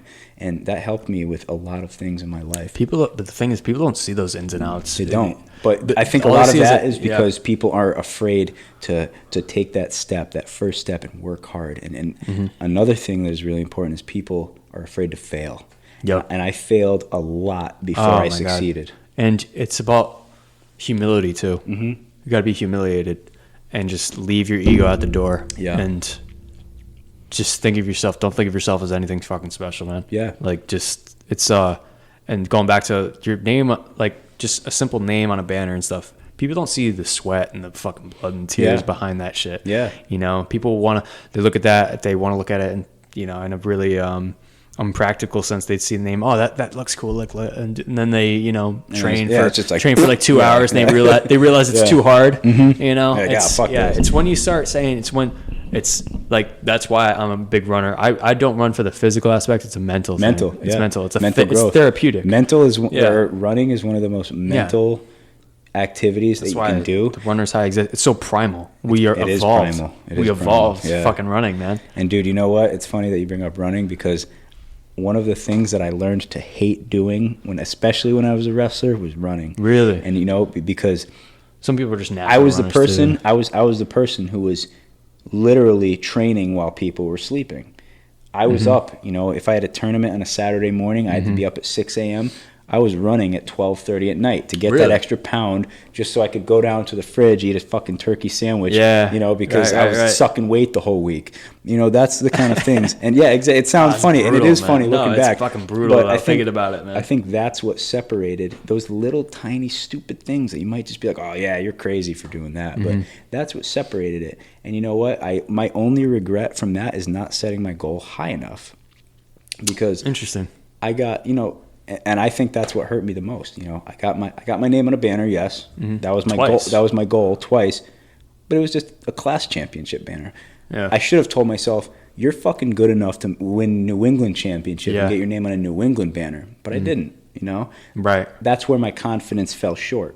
I didn't. I deep down I knew. Man, I think all you can achieve is being a class champion. Really? You told yourself that? Yeah, really? Deep down, man, and I'm just confronted. You figured like, hey, I made it this far. Like, this is good enough. Yeah, exactly. And I think that's the most harmful mindset you can have, is setting your goals too low and wasting your talent. Yeah, don't stop going, man. Right, exactly. Because that's all a self-worth thing, man. If I just told myself, you could be a New England champ, you could be an All-American, you could be an Open champ. If I just told myself that and I actually bought into it, I really think I could have achieved it. But you have that mindset, though. So a lot of sense, that's like me in terms of being an athlete. Like, you're your own worst enemy. Yeah. And you don't like forgive yourself too, for even like still just be easy on yourself too sometimes. Yeah. And to look back, it's tough when we're like, I'm a hard-nosed individual like that, in terms of like, you could always be better, and then sometimes you just got to take a step back and be like, you know what? This is good. I should be thankful for that. Yeah. That takes a lot to do. And just that sense of relief and stuff like that just to step back, because that's what life's all about. It's like, hey, you, regardless of, okay, maybe you could have made, all New England. Yeah, yeah. But you still did what you did from nothing. Yeah. So I'm not in the same way, but I'm the same. If you had more time, who knows? You could have done it. Right. And if if you have a kid and you can. Maybe I can live vicariously through him. Yeah, exactly. So hold on, what you played a shitload of sports all through youth, but I only remember you playing lacrosse. Yeah, lacrosse was my sport. Yeah, that was your main sport. That was the one thing, because my dad was. He was worried because he didn't want me playing football. I wasn't big enough. And he didn't want me getting hurt. Yep. And so I played basketball like here and there, but that was like, he just didn't want me getting hurt, because lacrosse was one thing I was good at and I was passionate about it. Like, I played a bunch of sports, but lacrosse just stuck to me. Mm-hmm. So I just, dude, I traveled all around New England, going to Long Island and Did you do like Connecticut Cardinals? I played for a different, it's like Connecticut Valley. It was out of Avon and stuff. They had like, it was dope, like logo, like the Tar Heels. The camel? Oh yeah, the Tar Heels. No, the Tar Heels logo. So we had, instead of NC, we had CV, Connecticut Valley. Yeah, but we traveled all around New England, because like New England's like the hotbed for lacrosse. Dude, nobody's better than lacrosse in New England. Yeah, nobody's better. Yeah, so we went to. I remember going to Long Island, Massachusetts, everywhere and shit. But same with hockey. We're nasty at hockey too. Right. Yeah. Right. Connecticut. You know how many recruits Yale, fucking Yale, Quinnipiac. Yeah, dude. I remember. Like, I would go down. I was just so passionate. I loved it. I would go down with my dad to New Haven, watch the Yale lacrosse team play all the time, and they were NCAA champions actually 2018. They finally won lacrosse. So, yeah. Wow. Yeah. So like fucking nation champs, dude. It's fucking sick. Yeah. That's man. But you know what, dude? I actually my dad was the fire under my ass, actually, in terms of being like successful and that. So I give my father respect for that. He was the fire under my ass, because I just liked it. I was the type of person, I was the type of lacrosse player or athlete where I just loved playing it regardless. Yeah. And you know what? Like back in high school, I would get stoned before my games and shit, and just go out there and have fun, and I'd kick ass and you'd shit. Kill it. You'd score there wasn't like that stress and shit. Yeah. So like that's how I was in terms of it. But my dad, still props to him for giving me that pressure and be like, hey, you got to go out, and if you want to be good at this, you got to go and like join instead of just being on a state team. You got to play it year round. Right. You got to you got to be in the game year round, and you'll have a leg up on everybody else. Exactly. Like he taught me that. Network. Communicate Field with time. People. Yeah. Exactly. Like Ram was nothing in terms of like a lacrosse program. When we were in high school, it was the year before. Exactly. We got there. I think was the year that they first started. Or 2011. Yeah, that was their first 2010, year. 2011. Something like that. Yeah, and I was passionate. I would go to like the big, like all the really classy and rich schools, like Avon, Simsbury, all those schools, even like Darien, Greenwich, and shit, like all those schools. I looked up to those schools and stuff because Huron's like Cowtown, and so like our program wasn't big, but you're looking at the powerhouses like Greenwich, Fairfield County schools, Stanford. Yeah, exactly. My dad's like, you got to be like those, like you got to look up to those people, and I did. Like this kid who's he came out of Darien, he's the #1 prospect. Oh, Darien's unbelievable. Yeah, 2012 prospect coming out. He's our age and stuff, and he went to Duke and he won a championship with them. It's it's like you got to look at, and we were going to play them too. Actually, it's a funny story. We went to, I forget where it was. We played. It was like this 16. I forget. It was like where in the tournament it was. It was the first match in the tournament. We played wherever, some fucking rich place down the shore. Yeah. And if we beat them though, we were going to play Darien. Ooh. Who was the #1 team in the state. Not only in the state, but in like the fucking country. And the night that we played Darien was our prom night. So if we played Darien, it would have been on prom night. So we went into that game mentally. We were like, we don't want to win this game. Yeah, who gives a fuck? Right. Yeah. So we just had everyone fun. Rolls off the couch, half hungover. Yeah, exactly. So I had fun though, being an athlete and shit, like lacrosse and Yeah, because I remember you. You played all sports like through youth, like, and like you played baseball. Yeah, I hate baseball now, man. I fucking hate it. Yeah. I can't stand watching it. You played baseball mostly, because me and you were on the same team. In youth, baseball. While, but then, did you play soccer? I did not, but now I play soccer actually, like in club. I play like Oakwood and shit. Okay, that's something that's weird. I never thought I would play. I hated soccer. Now I play soccer because it's fun. Just like the guys I hang out with, Yeah, it's kind of fun. Just like it's like a beer league thing. Yeah, like and I met some great people too, and it's a great workout too. I did that in college a little bit. I played like a soccer, like an intramural soccer league, but I'd show up like a couple with like a 12-pack of Natty Lights and stuff like that. It's good social. It's a good social group, man. Like meet some cool people. Yeah, I met some great people, man. I still stay in touch with them and stuff. Too bad this COVID situation and stuff. But yeah, that was my whole outlook and stuff. But I remember like I wouldn't like push myself when I was lacrosse. But I remember like being out in the snow, running around, fucking playing lacrosse in this fucking snow. Yeah, like, it was just because it was fucking early fun. in like early March. It was fucking fun. It was You're like lacrosse season's in 60 days. I'm gonna go fucking take some shots up at Burnt Hill. Yeah, I was like a young kid. I had the mentality of a young kid though, man. Just like going out and shooting hoops and just like having fun. Hell yeah, man. Just coming up with all these fantasies. And lacrosse is one of those sports that's just so finesse, man. It's so beautiful to watch sometimes. Yeah, it's not a good it can be a good television sport, I guess. It's not. I love playing sports more than watching them for sure. Oh, absolutely. But football is being in the game, especially because I played lacrosse, believe it or not. I played JV lacrosse. Yeah. When I was a hey man, you did a lot too. Yeah, but dude, it was a fun game. It was fast paced. And you gotta be like on your toes, because if you're catching that ball and you're not careful, you're gonna get laid out by a long pole midi. Somebody's gonna be coming over the top of you with a long pole. Swinging. Some buddy passes. Oh my god, dude! I've gotten my bell rung. I'm pretty sure I've gotten like a couple concussions. Oh yeah, it's been tough. Man. I got my bell rung a couple times, and I wasn't always the biggest. That's why I'm thankful I didn't play football, because like tackling isn't part of fucking lacrosse. It can be if it's legal and stuff like that, but it's like hockey, but.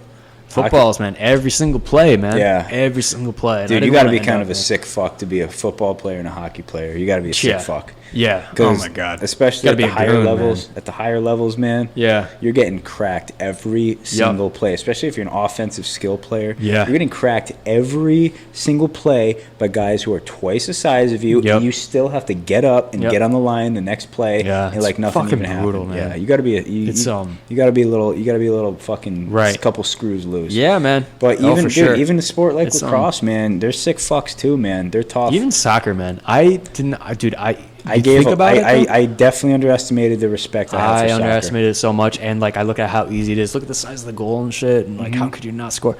And then playing it, I I just randomly one day got inside. I'm like, hey, I bought a soccer ball and just randomly got into it and just like, wow, this. Number one, you get on the field and you're like, this is the biggest field I've ever seen. But the thing is, the concept of soccer is so simple. Here's a ball, kick it around, put it in that goal. Yeah. It sounds so easy, right? Very simple.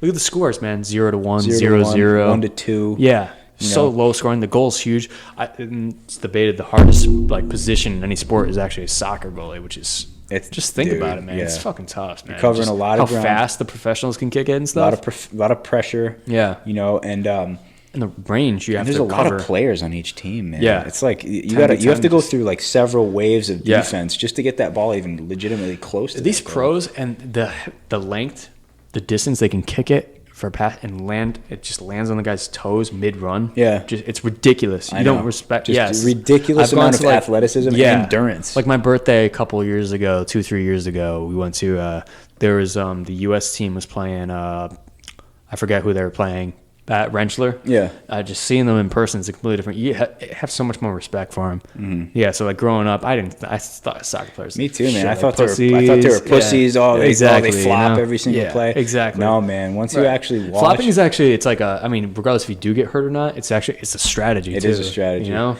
Yeah. I still don't agree with it. Of course. Yeah. Without that. When I'm playing, but they throw flags though if you fake it. Exactly. They'll throw a yellow card. That's where I lose respect and shit. But, there's nothing like watching American football, though, man. I know. It's so. My dad and I actually back in high school, I was the complete opposite fan I am now. Tom Brady is like my idol, man. Yeah. Yeah, you were a Seahawks fan all the time. Yeah, you were like Matt Hasselbeck or. Dude, I was such an asshole. Now looking back, though, I'm like more of a Pats fan now. Yeah. I'm an all New England fan. I'm a huge Pats fan. That's so going back. Like, I hate to be that side switcher, but now I look back at it. I mean, I still like the Seahawks and stuff because I grew up with them being a fan. But now I just look at it like, hey, I live in New England. Let me just be a fucking New England. I'm not saying that because fucking the Patriots have their success.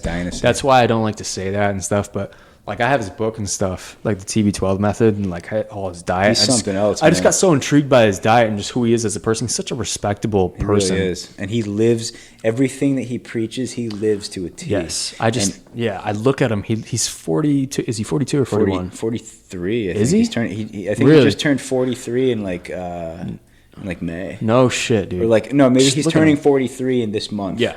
This month. Just look at him. He looks like he's, 30 maybe? Yeah, he's ridiculous. That's the person that puts their physical health and values it over anything. And you've seen the before and after pictures when he first got drafted in the combine. Like a pudgy, pale, fucking nacho eating, fucking post Michigan grad. Yeah, he looked like a melted candle. Yeah, right. That picture of him in his boxers. Yeah, that was exactly. weird. He just looks like a doughboy. He just looks like an average guy. Yeah, just an average Joe, but.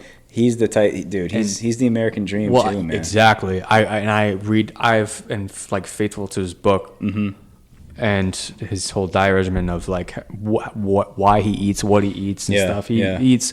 His philosophy is he eats a very alkaline based diet. Alkaline. Okay. Yeah. So it's not very acidic because his primary goal is to just reduce inflammation as much as he can. So he foam rolls before and after any exercise and stuff. It's all about so he looks at it in terms of longevity. Like so many football players are just going to the weight room trying to bulk up and they're always so tense. But he exactly. But his thing is why do you have to be just in terms of think of practicality of him being a quarterback. You want to be fluent. If somebody hits you want to be pliability. You know about it. You want to be able to you want to be nice and lean, finessely fall to the ground. That's why the dude never gets hurt. Yeah, he never gets hurt. Exactly. And he's got I've studied the TB12 method a little bit, and he's gone into. His muscles are so flexible and pliable. That injuries are almost non-existent for him because of what he puts into his body and how he trains. Yes. And I get it. There's these guys like James Harrison that are just absolute monsters because they have to be. Right, exactly. But when you're an NFL quarterback, you don't need to be the Russell Wilson. Yep, the macho man. The macho, the super athletic. Yeah. Look at Tom Brady. He runs like a 5'7", 40. Right. He's 43 years old. His arm strength has gone down. He's got a lot up here, though, man. He's got great. That's what it is, man. It's the hardest position, I think, in any sport. Yeah, being an it's NFL, split decision. You got to make your decision, 2-3 seconds? If not less. Yeah, if not right. less. That's with a good fucking O-line. He's changing plays mid, right before the snap. Yep. He's reading the defense. He's seeing, this corner is set up. He's a chess master. 1 yard forward. Yeah. So then I'm going to pull this slot receiver over to the right because I know that this guy is slower than this guy. Yep. It's a fucking chess match. Yeah, man. He's the master. He's the captain of the captains. He's the absolute. That's why I've gained so much respect for him, and that's why I keep it on the down low. Of like when I talk to people who like you, for example, who know me as being that Seahawks fan. But here's the thing: I give him that respect though. Like, and you can't not like him. No, you really can't. And what he's done. That's why these people, I see the disrespect for people, and it's so easy to disrespect someone online. Oh, Tom Brady's a fucking bitch. Tom Brady's a pussy. He's a cheater. It's so easy to say that online. Guess what, man? He'll be laughing to the bank on. Yeah, he'll be laughing exactly for generations and generations and generations. Really. He's worth probably $500 million right now, and I guarantee you wouldn't say that to an actual Pats fan's face. I bet you wouldn't say that to somebody's face. It's easy to type that on the computer. Of course, keyboard warrior. Yeah, keyboard warriors. That's the biggest problem. Dude, man. That's the biggest problem with social media. The instant access to just spitting your fucking self-gratification. Hit enter, hit send, and just wait for the shit to come in. And there's no accountability. Dude, people foam at the mouth over that shit. There's no accountability for that shit anymore. Not me either, man. There's no accountability for how people act, what they say online, and what they, because these people actually feel these things, and they can apologize all they want. So, right. That's just a facade. That's all a facade. Exactly. My dad and I get a debate Montana over Brady and stuff. I've always argued for Brady and stuff. Mm-hmm. Just because of, especially after against Atlanta too. Yeah. How his ability to he's Tom Cool, man. I mean, there is Joe Cool. Montana was 4-0 in Super Bowls. I get that, understandable. Yeah. But it was before my time. But this dude's been in 8 Super Bowls, man. Dude, growing up and like just seeing him. Is it 9 or 8? I don't know. He lost 2 to the Giants, so it's been been 8 Super Bowls. Yeah, that's Giants are his kryptonite. That's unreal. So if you're a Giants fan, you got that on your belt. You're like, hey, it's Eli Manning, dude. Yeah. How does Eli Manning? He looks like a fucking goober, dude. Yeah, he does. He just looks like an average Joe, but just he is. Take it out of football. I would. Arguably the most clutch athlete there is ever. Yeah, without a doubt. Dude, just growing up, I remember even in third grade, you were in Greenlaws, right? Greenlaws class. They that was fourth grade. Yeah, you always just rant like fucking Tom Brady, and my dad hated Tom Brady, so I just hated Tom Brady. It was just one of that. Because you heard it in the house. Tom Brady. I remember just even from then till now, he's always in the playoffs. In the playoffs, just always. If you're playing the Patriots, you're gonna have a fucking headache, dude. Because that goes even take it outside of fucking Brady too. Belichick's great because he's a defensive-minded coach. Yeah, people don't think that. Belichick is very. Everyone thinks it's just him and Tom Brady in bed all the time. No. Yeah, no. Belichick is. He was defensive coach for the Giants with Lawrence Taylor, right? He was. Yeah, so he's a very dude. The Patriots. I remember when I played fantasy this past year. And I was like, I fucking shoot myself. I beat myself up over this not picking the Patriots defense. They're sleepers. They're dark horses. Oh every my God. year. Every year. Dude. But their defense can keep them alive a lot of the time too, man. Mm-hmm. It's just like how. But I got to give it to Bill, man. He's a mastermind, man. He's a mastermind. But he's like he always gets who said it? Colin Cowherd, I think, said he's like a bad. He's like a bad boyfriend, he's spiteful. Yeah, exactly. He sees somebody. I need a receiver who's this kind, like a good slot receiver. That's what I need. Yeah, you don't need to be like a big time, big salary guy. Just you fit the position. Yeah, do your we'll job. Mold you. We'll give you the skills. It's the motto. Just do your job, man. And that's what they've done. Exactly. Do your job. Yeah. You do what we tell you, and you will succeed, and we will win. Exactly. You don't need the Calvin Johnsons. You don't. Right. And they've proved that time after time. They've taken guys like nobodies like Danny Woodhead, Wes Welker. What's his name? Chris. He used to play lacrosse for Penn State. Oh yeah, I know exactly. What's his name? Chris. Yeah, the receiver. Exactly what you're talking about. They traded him though. Yeah, and now is he at? Now where is he? Chris Hogan. Yeah, Chris Hogan. Dude, Danny Amendola. Danny Amendola. Miami? Edelman. He went to Detroit. They take these guys, man, and they just Chris Hogan was a lacrosse prospect who said, "Fuck it, I'm gonna make more money in the NFL." Dude, Edelman was a quarterback. Made him the most reliable slot receiver arguably in the entire league. Yeah. You know, like obviously his numbers didn't represent that, but I think that when it came down to it, you could throw the ball to Chris Hogan and he's catching the damn ball every single time. Yeah. That's who Edelman was. Yes. That's who Amendola was. Are you kidding me? Yeah. You know how clutch that dude was in the Super Bowl last time? Dude, unreal. Dude, Edelman kind of came out of nowhere, too. Yeah. Edelman took Welker's spot. Yeah. It was Welker, then Edelman, and then, like, I wouldn't say Amendola. I mean, Amendola and Hogan pretty much, they have their moments and stuff. I don't think they're as good as Edelman in terms of, like... because Edelman is just that he's so reliable. Dude, he's a tough motherfucker, man. He's 200 pounds, what, 5'10", 5'11", some shit like that? He's not big. He might not even be... He's probably 5'9", I bet. Yeah. I bet in person he's a lot less... He's a lot more underwhelming than he looks on TV. He's a hard-nosed guy, man. Dude, coming from being a quarterback... I forget where... But he's a quarterback. Kent State. He went to Kent State. Yeah, right. Yeah, he ridiculous. Dude, ridiculous. But that's what makes athlete. Belichick so great too. He sees things. That's what makes him such a good coach. He's a visionary in terms of people's potential. He's like, this guy's got good hands. He might not be the fastest, but he's got good hands. He's tough. And he'll be in every single play. Yeah, he'll be on every single play, and he's reliable. And if he listens to what I say, and we work on little skills, it doesn't matter if he's the most talented guy on the field. Right. They've proved time and time again that a little bit of grit goes a long way. And that's what many coaches should take from it. Yeah. Many people want the top. I mean, that's great. I mean, they got Randy Moss, and they did phenomenal. But guess what? They didn't win the Super Bowl right, that year. They didn't. But I mean, they could have probably if he stayed for a little longer, maybe, or they got him a little before. Maybe they probably would have won with him. But still, I mean, they didn't need Randy Moss. They didn't need him. No, and it helps. Yeah, but they I don't think they've had a top tier receiver. Since Randy Moss, and you could argue that Josh Gordon was top tier. I agree, but he couldn't keep his head on straight. Right. And he couldn't. And what's his name? Fucking Antonio Brown. One game, man. Yeah, come on, stupid. that guy. That's talk about Gronkowski ego. though. Gronkowski was different. He's arguably the best tight end of all time. Right. Of all time. Right. I think, and I love Gronk. Like man. Dude, it's like unreal that you're living during this time frame. I know it, man. It's like ridiculous.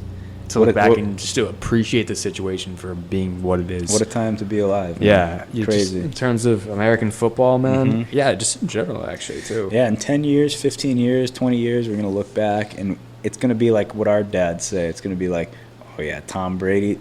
Brady was a quarterback. Yeah, right. And then there's going to be these new guys today that will be like, get out of here. But, dude, six rings. Six rings. You can't even fit them on one hand. Yeah. Man. It's just like, dude, that's I don't know if it's going to happen again in our lifetime. I mean, you're going to have some great quarterbacks, but 6 rings in our lifetime. With Brady and the legacy that him and Bill left behind, unbelievable, man. To see where they're going to be going, in like 5 years or whatever they're going to be at. Unbelievable, man. Look at those fucking tattoos you got, man. Jesus, I need to get more. I know you have your back done. Do you have anything? Yeah, I got my back done. I have a couple. I have one on my left shoulder, my right shoulder, and I got one on my chest. Half of my tattoos are Red Hot Chili Peppers related. What? No shit. There's no shame in that. I'm a big Chili Peppers fan. I got this one right here. Right there, the generic. This is called the Star of Affinity. That's their symbol right there. Right. Star of Affinity. It means that huge Chili Peppers fan. Dude, I'm a huge Chili Peppers fan, and what this means, it's very simple, but it's very applicable to everyone's life, I think. And if people took more time to study symbols and what things actually mean, it gives you a way broader spectrum, and it's very enlightening. Mm-hmm. Every single line is going in a different direction, and you're right in the middle. So your life can pull you in all different directions, but you stay grounded right in the middle. How long ago did you get that? I got this when I was in California. Okay. In April of 2018. Okay. Me and my girlfriend, we got the same tattoo. She got no shit. I got mine right here. She got hers on her ankle. Yeah. Is she a big Chili Peppers fan, or is she just the symbol itself? I think it was more the symbol, but she's also a big Chili Peppers fan because I put her on because I'm a huge Chili Peppers fan. Yeah, but no shit. And then also this one right here, I have one on my chest. I'm not gonna take my shirt off or anything like that, but it's just a simple quote. It's 2 lines. It says, "I can't rest in war. Will you be my friend?" And it seems like a pretty underwhelming quote. Right. But to me, it means a lot, man. Like I'm not into it's personal, man. It's personal, and I think that's why you can't judge people for any tattoo they have. It doesn't matter how stupid it is, because if it's meaningful to them, then that's all that matters. That's all you can do. I've regretted one. Yeah. Hey man, one. Guess what? And I got it covered up. You did? That's when I got in high school. Yeah, I got it covered up. Don't remember my back. I don't remember that. No. Oh man, if I brought you back to those times, it's cringeworthy. But really? Yeah, I got it cut. Yeah, it's covered up. Well, that goes with just lack of experience in the tattoo world. Yeah. So I was inexperienced. I was either 15 or 16 years old. Yeah. And it was my second tattoo ever, and I wanted to get this back piece. And it was color, and my skin, I have very fair skin, and my skin pushes out color so much, and it bleeded out. So a month later, just looked like absolute shit after it healed. Yeah. The artist butchered me. I didn't even look into like his resume. And anything like that. I didn't look at his portfolio or any shit like that. Yeah. I was just young and stupid and just lack of experience. Yeah, so the tattoo world now, I got it down. Like I have my one guy. It's like a barber. You find somebody who just connects with you. Go to him consistently. Yeah, exactly. Like he's actually a good friend of mine now, and I've gone to him during consistently. During COVID times. Oh, you did? Like, what was your newest one? Is it this one right here? No, my latest one was this owl that I got right That's the newest one? Oh, you got him on your stomach too. Yeah, I didn't even see that. Whoa, damn. Up, man. Yeah. Jeez, yeah, I didn't know you had that. I just thought you had the sleeves, and I saw this one right here, and I was like, the Phoenix, and I've it's just become just like a part of who I am. Yeah, that's sick, dude. Yeah, if you can embrace that, if you like, some people do it for the wrong reasons. Exactly. Some people do it just to look cool, but I feel like yours, like I'm looking at every single one of yours. A lot of it, 80% of my tattoos are all heritage based. Yeah. So it's all Celtic work majority of the time. I see the Celtic stuff. All Celtic stuff. So. I see the 13 somewhere. I saw 13. That's like a tattoo thing. That's that's number 13. Yeah, number 13. So what if you run out of room on your thumb? Are you just gonna? What do you mean? Like, so your next one is gonna be 14. So you're gonna put an IV? Or no, I'm not going on my fingers or anything. Okay. I'm not getting anything. I'm not getting anything on my neck. Yeah. I'm not like Connor's filled up, dude. He is, dude. Dude, I got tattoos. I remember like in 2015, I like had like one sleeve. Yeah. He's like, dude, I gotta get tattoos. That he had 0 then. Now he has them on his head. He's got face tattoos? No, he doesn't have face tattoos. He has them on his head though, like on his hairline. You know how people have that in their hairline? Yeah. He has all of his neck done. Wow. He's filled up, dude. He's crazy. Damn, man. That's savage, dude. That's savage. I feel like once you go face and like neck, that's a big step. That's a big step, dude. For me, I mean, anybody can get tattoos, but I don't have the face to have that. Like, you have to have that like chiseled. Yeah, you gotta have like a sinister kind of look or like a chiseled. Yeah, you gotta have that look to you, man. Like, I feel like once you get that neck, like once you get a neck tattoo, that makes you look sinister. Yeah, right. Exactly. Once you go up here, you're like, oh fuck, yeah, that's this dude, big time. That's big time. Serious, I remember the hands were like a big deal. Yeah, hands. But it's a way. Like when I work, like when I'm at work and when I have my sleeves rolled down, I'm going long sleeves, like a button up long sleeves and stuff. I don't have I have the face like a very just generalized, like a church boy kind of face sometimes. No, I've been told that. Baby face. Yeah, I've been told that like people would never expect me to have tattoos, and it is what it is. I take that as a compliment, but I just don't have that look to pull that off, man. I couldn't do it. Yeah, it's not part of my style. But I get what you're saying, man. Yeah, man. Tattoos, like my dad actually filled up his arm. He's getting one on Monday, I think. Recently or through time, like he got his first tattoo like 2015 or 16. He's worked his way down. Right. He's actually planning on getting one this Monday. Oh damn. Yeah, he wants to get one like right down. I had I don't think I've ever seen your dad like without sleeves then, because I've never noticed that he's had tattoos. He just recently started, so in the past like 3 or 4 years. So it's like, hey man, like son like father, I guess, in that term. Fuck yeah, man. No. I rubbed off on him. So and that's that's one of those things where you gotta commit to. You can't just if you're getting like elbow tattoos and like you can't just stop right here. Right. If you're getting, what is that, like Aphrodite? Aphrodite, yeah. You can't just stop, man. You gotta go all the way. Right, exactly. So I just had to fill it. No, I don't really need have any more that I really want right now. I'm filled up. I'm good. Yeah. I got other priorities now. Yeah, I mean, you could pick a spot. There's people with hundreds and hundreds. You could pick a spot on your body. Yeah, like I got it out of the way. That was like, fortunately, I got it when I was going through. I was still living at home. Yeah, I was going through school at college and stuff. I was just filling I could. Yeah, because now it's like, well, I mean, now I mean, I have my own place. I got my bills and everything to pay and stuff. And you got priorities. So you got to do I was thankful to fill up while I could. Right. And, but tattoos aren't for fucking everybody. It's a new fad. Definitely not, a lot of people get them for the wrong reasons. I think an issue is people who get tattoos that aren't for tattoos. And they, like I had this this person I know that, she was very apt to, mental illness and doing things very sporadically and involving herself in chaos. One day she just showed up at work, just out of nowhere, just with a full sleeve. What? Because she was just having like a manic episode, and she just really. Yeah, and everyone, Wait, so she had nothing. Nothing. Not to judge, but it's like right. that's a big step, man. Wow. Like, if you're not in the right mental spot, that's a huge commitment. A full sleeve and that quick. That's what I'm saying, man. Wow. Fuck. Boom. Back. Moving on to those things that we can go to movie theaters now, right? Movie theaters open now since COVID? No, I think they. Are you sure? I think they open up. I saw July 3rd. July 3rd. Is that part of phase 3 or some bullshit? Yeah, it's something like that. I just know that they can't have people like right on top of each other anywhere you go. Right. So yeah, I mean, dude, that was one of my favorite things to do. Me and my girlfriend Sarah, we would love it. Would be a weekly ritual, man. Tuesday nights. How long have you guys been together? We've been together for about over 2 years now. Probably like 2 years and like 2.5 years. Yeah. Good for you, man. Doing good. We live together, and we're doing great. We have the dog together. She's awesome.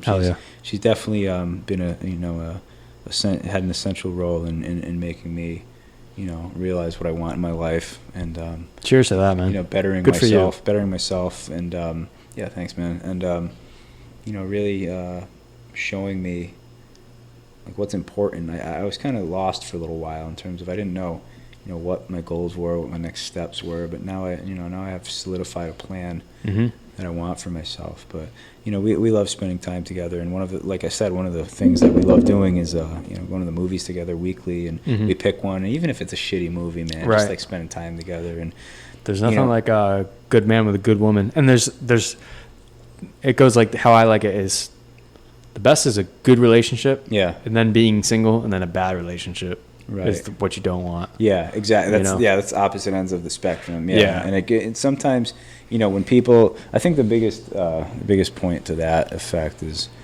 being honest with the person that you're with. I feel like people feed each other so much bullshit. Yeah. And then when it comes down to it, like prime example, like for example, like something like, do you want kids? Yeah, sure. Yeah, I want kids. Oh, okay, good. I'm glad we're on the same page because I want kids. Mm-hmm. But only time will tell how much that person doesn't want kids. And that's a huge issue. That's a huge issue. Do you want to get married?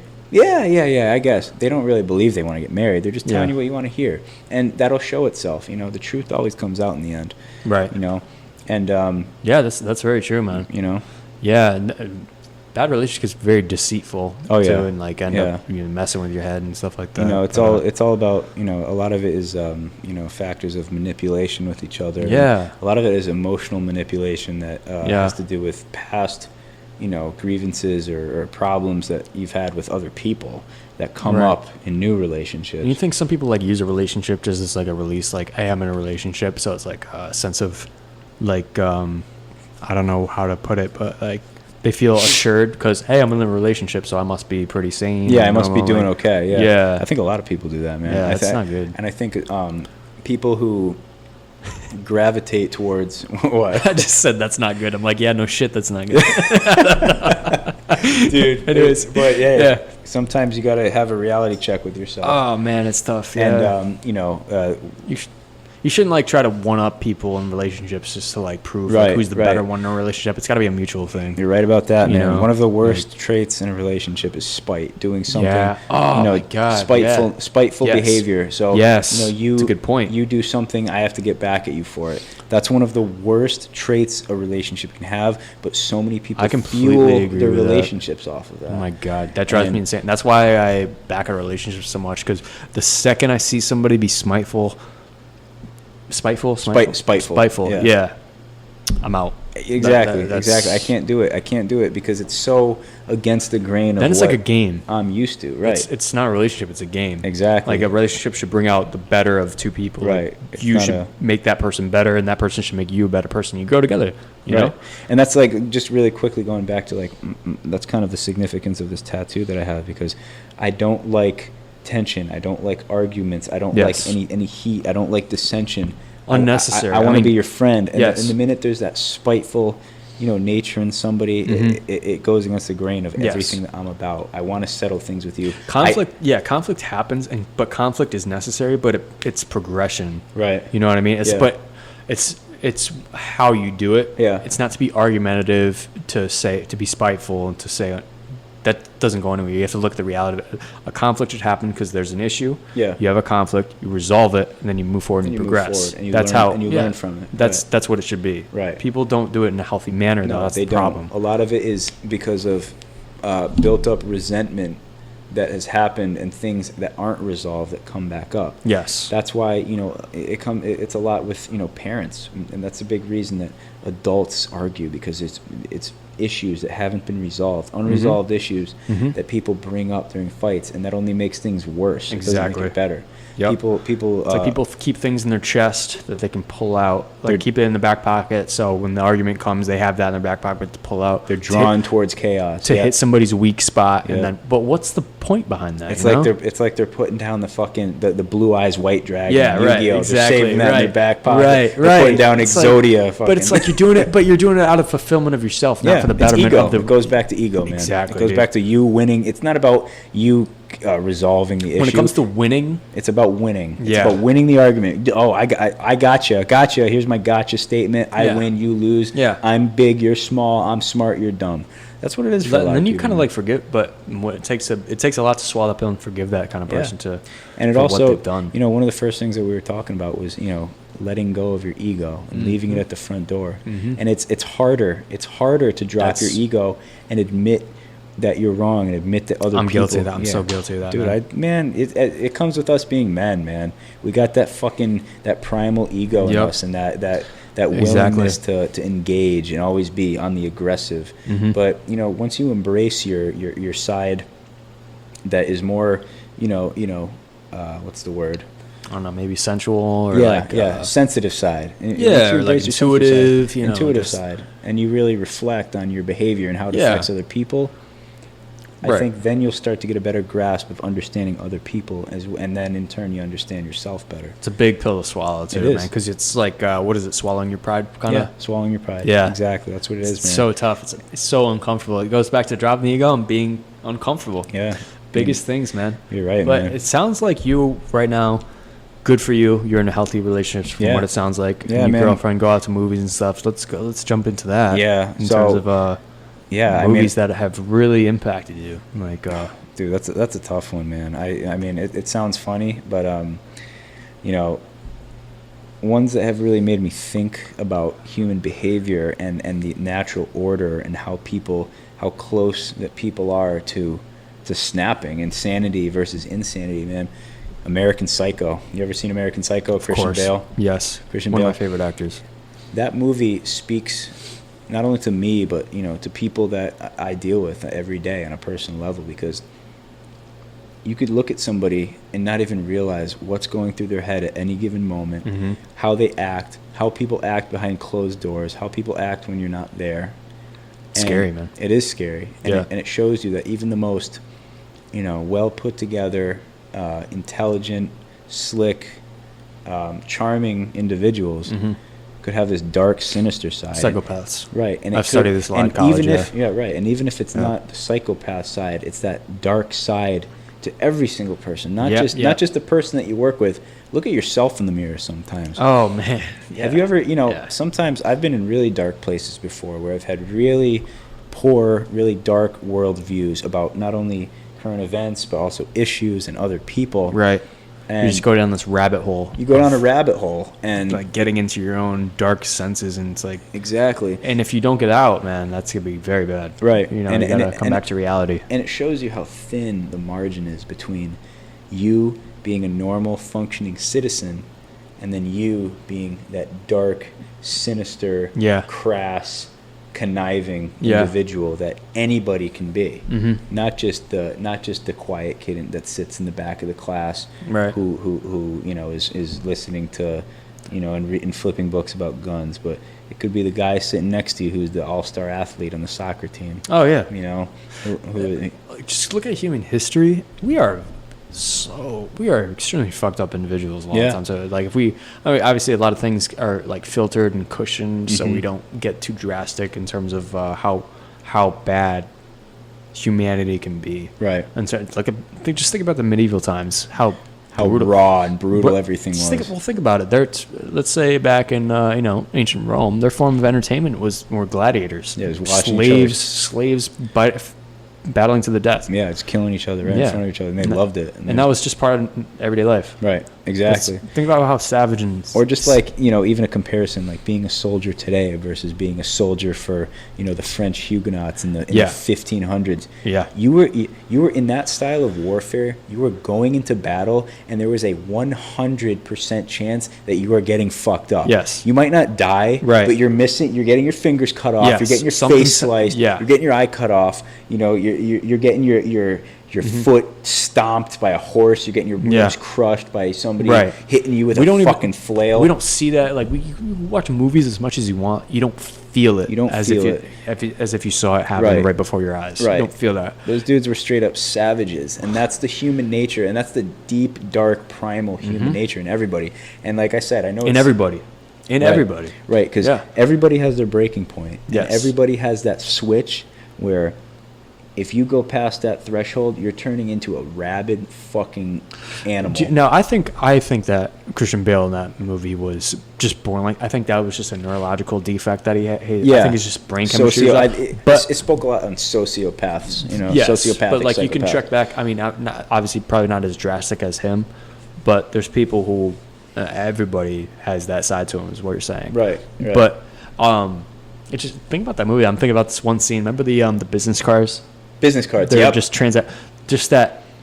That's a big ego. I don't know if psychopaths have that. I think it's like a huge inflated ego. Yeah, it's a narcissistic delusions of grandeur. Yeah, where you so strange like that. Some people look at the minute details of like a business card. Like this guy has Patrick Bateman. Like but Patrick Bateman, Paul Allen had the golden. He had the golden lettering. So he was sweating over that. It's like some people. It pinches the nerve that much, and it's so delusional in a sense. It's true, but that's an ego thing, and that's why the first scene of the entire movie was him obsessing about his appearance and about how he looks. I can do 1,000 crunches now. I can do 1,000 push-ups. Yeah, now. It's a great scene. I used an oatmeal scrub with my face. That did not dry out my skin. It's just it's just touching on every single aspect of a sociopathic, egotistical individual, who that behavior, if it manifests itself, will become evil and killer and murderous. A lot of time it just keeps growing too, man. Yeah. You ever seen the Netflix special Don't Fuck with Cats? I heard about it. I didn't want to watch it because I wanted to watch it with my girlfriend, and we both kind of decided, like, man, today's not the day where I want to see a cat being suffocated by a fucking vacuum seal. Yeah. So we stayed away from it. Brutal, man. I didn't know what I was getting myself into either. Right. I thought it was just like a random title. Right.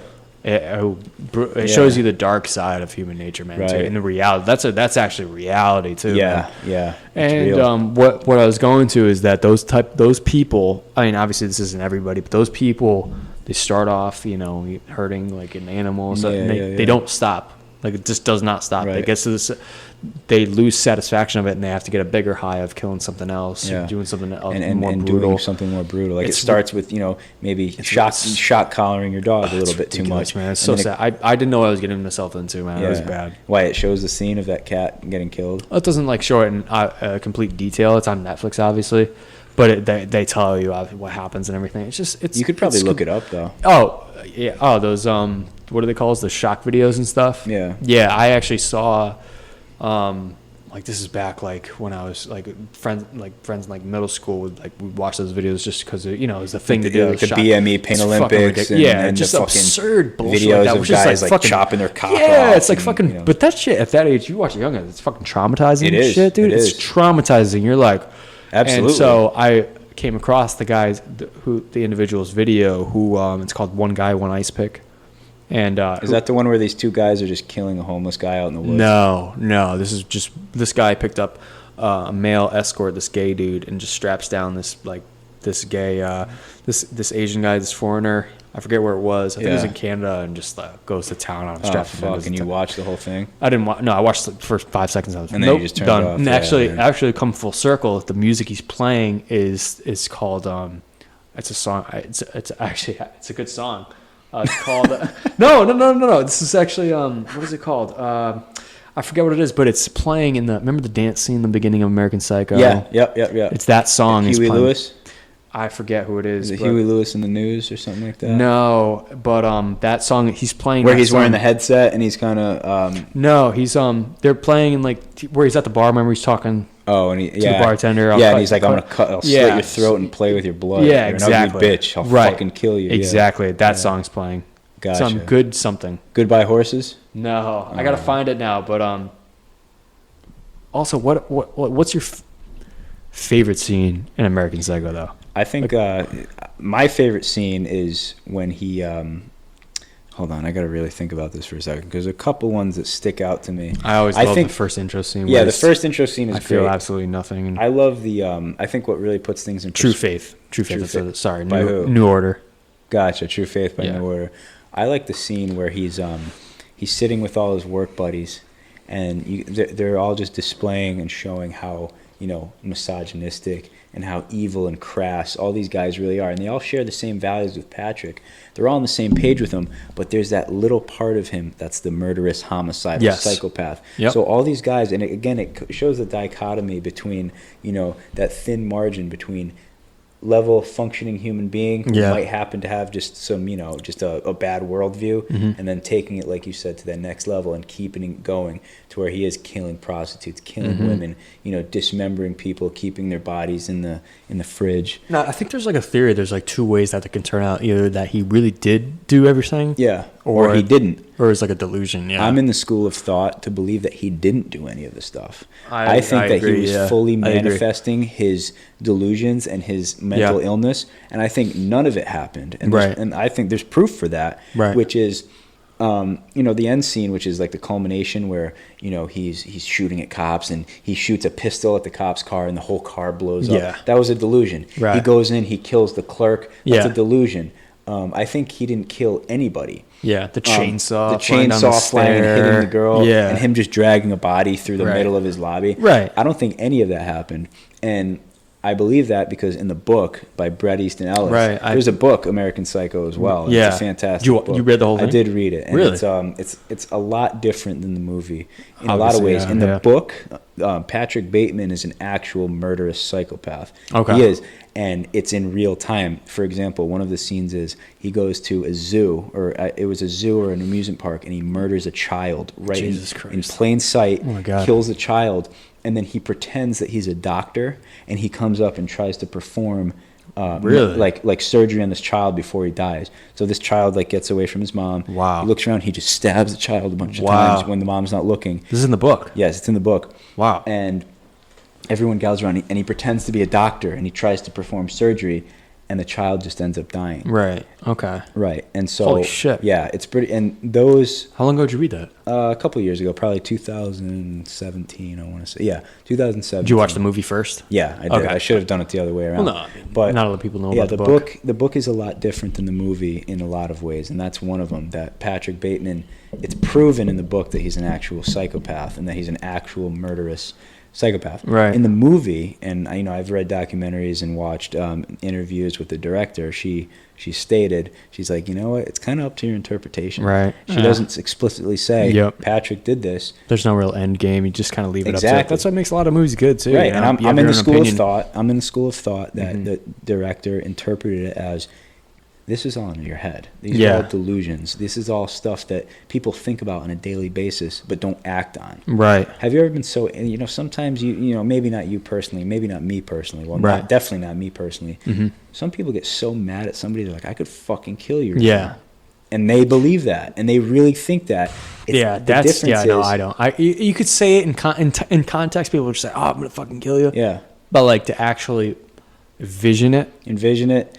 And then it is a different story. It's a completely different story. It is. And have that anger, that switch where you see red.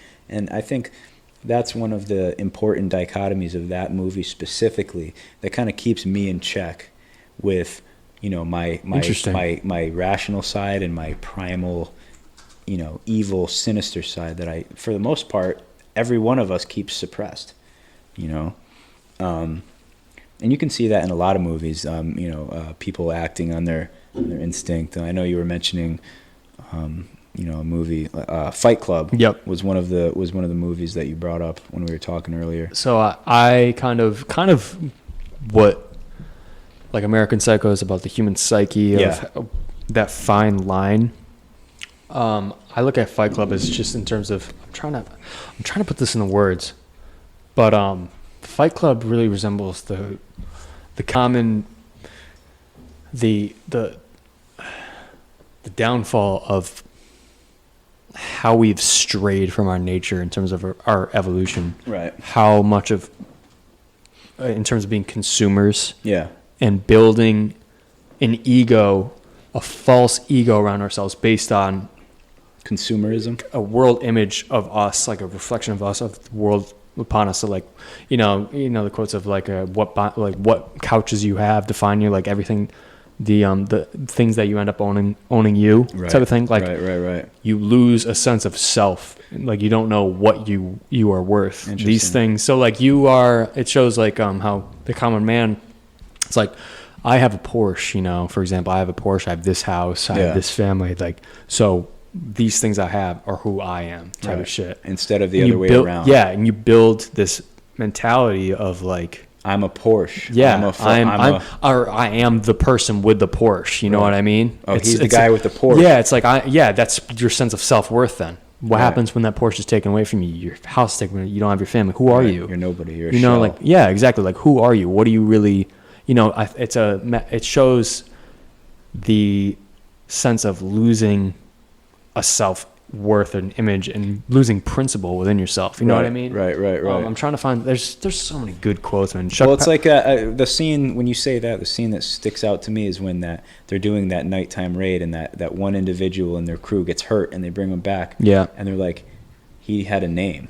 Yeah, his name was Gary Paulson. Yes. His name was Robert Paulson. Yeah, something like that. His name was Robert Paulson, and he didn't have a name before that. You know what I'm saying? Like, it took Edward Norton's character or Brad Pitt's character, I forget. It was Edward Norton's character, to remind these units. They were units. They weren't even people anymore. Mm-hmm. They didn't have names.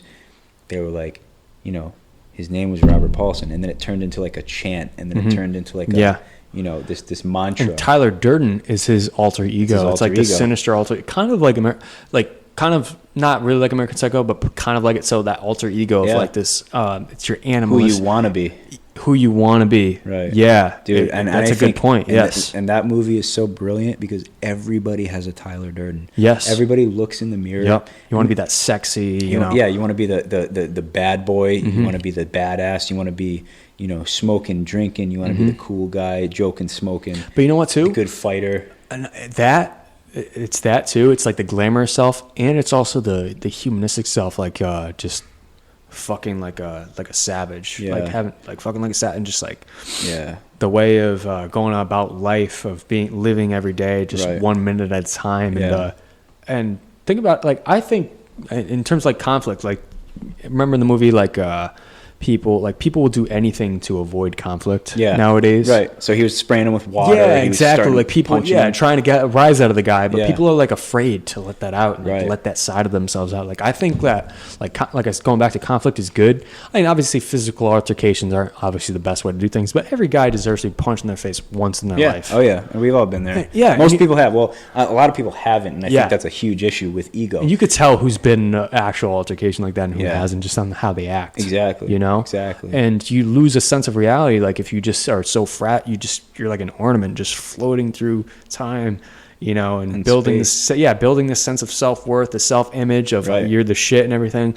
Somebody's got to be there to bring you back down to earth and punch you or whatever it is, to just kind of send you, gravitate you. Right. Bring you back to get your head out of your ass. Exactly. Ground you a little bit. I think one of the biggest scenes that speaks to me on that level is when Edward Norton's character, what's his name? I forget his name in that movie. Edward Norton's character, not Tyler Durden. Right. I forget his name. Yeah, I forget it too, man. But his character is downstairs and he hears Tyler Durden banging his girlfriend. Right. And I think, like, even though it's him, he's imagining Tyler Durden, who is himself, having sex with his girlfriend, and she's enjoying it way better than it is with him. Right. And, you know, I feel like that is something, a part of that is fear of another person doing that to you. And, you know, because, you know, we've all been there. We've all had feelings of your girlfriend being with somebody being inferiority and that complex. But that all goes with taking your ego out of everything and understanding your self-worth,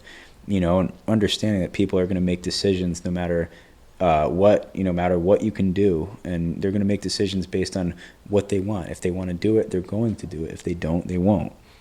You know? Actually, going back to it, he doesn't actually have a name, I believe. He's just the narrator, because he's the narrator throughout the film, just explaining the whole process. Right, he doesn't say his name. He doesn't have a name. I forgot. It's been so long since I read the book. I read the book in 2014, 2015. Right. Like, for example, like a quote, like, without pain, without sacrifice, we'd be nothing. Like the first monkey shot into space. Shit like that, you know? Right. There's so many countless inspirational quotes in the book and even in the movie that amazing. Just really hit home for me. It's such a multi-leveled, multifaceted, deep movie that people don't give enough credit to. And I think those two together in that movie were unbelievable in how both of them are great. in how they acted with each other, and how they interacted, and how they, you know, each scene with them together, they had to play the same person, just a different part of that same person. You know, it's unbelievable. Well, think about it when you're wrestling, right? Think about this, like when you're wrestling, like you're on the mats rolling people, and so, like, after a match and stuff like that, your thought process was just so simplistic and stuff, like, but you felt like, could you maybe this is me, like when I box and stuff, I used to box, like you feel after a match and stuff, you step out of the ring or whatever, you feel on top of the world almost. Right? Like I'm trying to put it into words of how you feel, especially after, like, you know what you're worth, right? It's an accomplished feeling. You're doing something that you know you're proficient at, you know that you succeeded at, and I think it has to do with, you know, the dopamine levels in your brain just going off. More so too is like combat sports, physical sports, that primal fighting sport. But it's the respect to you. I think you gain so much respect for not only yourself but other people. Of who, like, somebody whoops your ass, you know, you gain a sense of self, like, okay, I know where I'm at in terms of the food chain of who could fuck me up, you know, but afterwards, you know, you're shaking hands and some mutual respect, right? And then you're friends afterwards. Yeah, it's such that's why martial arts are so important. Yes, because it develops a level of respect for another person, and knowing that you know, there's always going to be somebody better than you. Of course. I think that's touched on slightly in Fight Club. You know, the fact that there's always going to be somebody better than you, and there's always going to be somebody that you're in competition with, even if that person is yourself. And I think you know, that movie doesn't touch too much on the importance of martial arts and the respect that it garners. Right, I was kind of going off on a tangent on that, but no, but it's still true, man. It's still relevant. I think everybody should not only you know, get themselves involved in martial arts, but not only that, but study it and realize how humbling it can be of an experience, and how good it is for the human brain to realize, and just a little bit of self-respect and self-discipline goes a long way. With how you treat other people, and how you respect other interactions you have with other people, and knowing that you can, you know, that you have that respect and that chi and that energy, and with that builds confidence in yourself and your ability, and huge your respect, man. And, you know, I remember like I didn't grow up, like, in high school, like, I wasn't a wrestler or anything like that. You didn't do taekwondo, like martial arts? I did taekwondo, but I was younger, so it was you a didn't little different. understand. Well, I wasn't fully grown fighting against another man, right? You know, but you know, the military they train you jiu-jitsu and stuff like that, and when you get fucked up and roll around, you get, like, they did this clench drill where they got these guys with boxing mitts on, so there's 4 stages. So you start the first stage, you start really close to them, and you have to clench them, put them in a clench. And each stage gets further and further. So eventually the last stage, you're like 10 feet away, and you got to move in and clench the guy when he's swinging at you and stuff like that. And but afterwards you realize, like, how much, what you're capable of, and your sense of going back to where you stand. But you feel being a man. It's a sense of, okay, like now I know how to defend myself. That's a human trait that every man should hold in some way or another. You know, absolutely, knowing how to defend their pack and defend themselves. Exactly. That just comes with I would feel like now I would feel so. That's why I work out and stuff like that. Not only to feel better, like in terms, of how you look, but being strong and physically capable of defending what's yours. Yes, exactly. I think that's a very important role. That it's a role. Yes, carry. And we can touch on this lightly, but I think that it's very important to note that men have different roles than women that are inherent. Inherent roles. Evolutionarily. Like you said, defending what's yours. Yes. Protecting your clan and protecting your pack and being the leader of the pack. And it doesn't always have to be in facets of life that you'd expect, and it doesn't always dominate, but being able to defend your family is key. And being able to, garner respect for those that you love and from those that you love is key. Right. And that's a role that I think all men should take on. And I think it's important to note that this country is embracing feminization of men, and it's killing the morale, and it's killing the ideals of this country. That's that's a sole purpose of Fight Club. Is embracing the machismo and the masculinity and the roles of being a man. But there has to be that balance too. It's a fine balance of being that machismo, and also being sensitive and not just this animal too. Right. It's a strange gray area. It is. It's really so weird of how asserting dominance, but not to the point where you are controlling. Yeah, but nowadays it's completely over the top in terms of like now the way of the defending is just having the biggest wallet, because the biggest wallet you can afford the best security, best lawyer, best security for yourself. But really, when it comes down to it, take that all of the picture. Who are you? How are you going to defend yourself? Right. Who are you when everything's stripped as away? A man? Just you physically as a man. Right. Exactly. That's what I mean. It's like and it's hard for people to look in the mirror and ask themselves that question. And that's something that I work on every day. Yes, making sure that I'm making it's the right. It's a continuous process. Right. It's not that she's just come to this point of enlightenment. It's like, okay, and you gotta keep I'm that guy. You got to keep grinding, and that's human progression. Like you always should want to be better. Strive to be better. Yeah, because you're not. There's always, like we said, there's always going to be somebody smarter than you. There's always going to be somebody better than you. You don't know it all. You don't do it all. You can't do it all. You're not the best. Get the fuck over it and work harder, because nobody gives a fuck. Yeah, and you owe it to yourself too to be a better. Like you owe it to yourself. Yeah. Not many people probably have the opportunity you do, or have the physical capabilities that you do. You owe it to yourself to be the best fucking potential you could be, man. Be the best possible. And that's not a finish line. That is a continuous thing. And that not only reflects in your personal image, but it also makes your relationships with people better, because it develops a sense of respect. And I think that one of the most important things that a human can do for another human is nourish and cherish and value relationships in their life that are positive. Yes. And nurturing relationships in your life that are positive and that are with good people is one of the most important things in being a better human being. Relationships that's what makes us human, man, is our ability to socialize with other people and to reflect and to be in tune with other people's emotions. That's a beautiful fucking thing, man, to be able to do that. Yeah.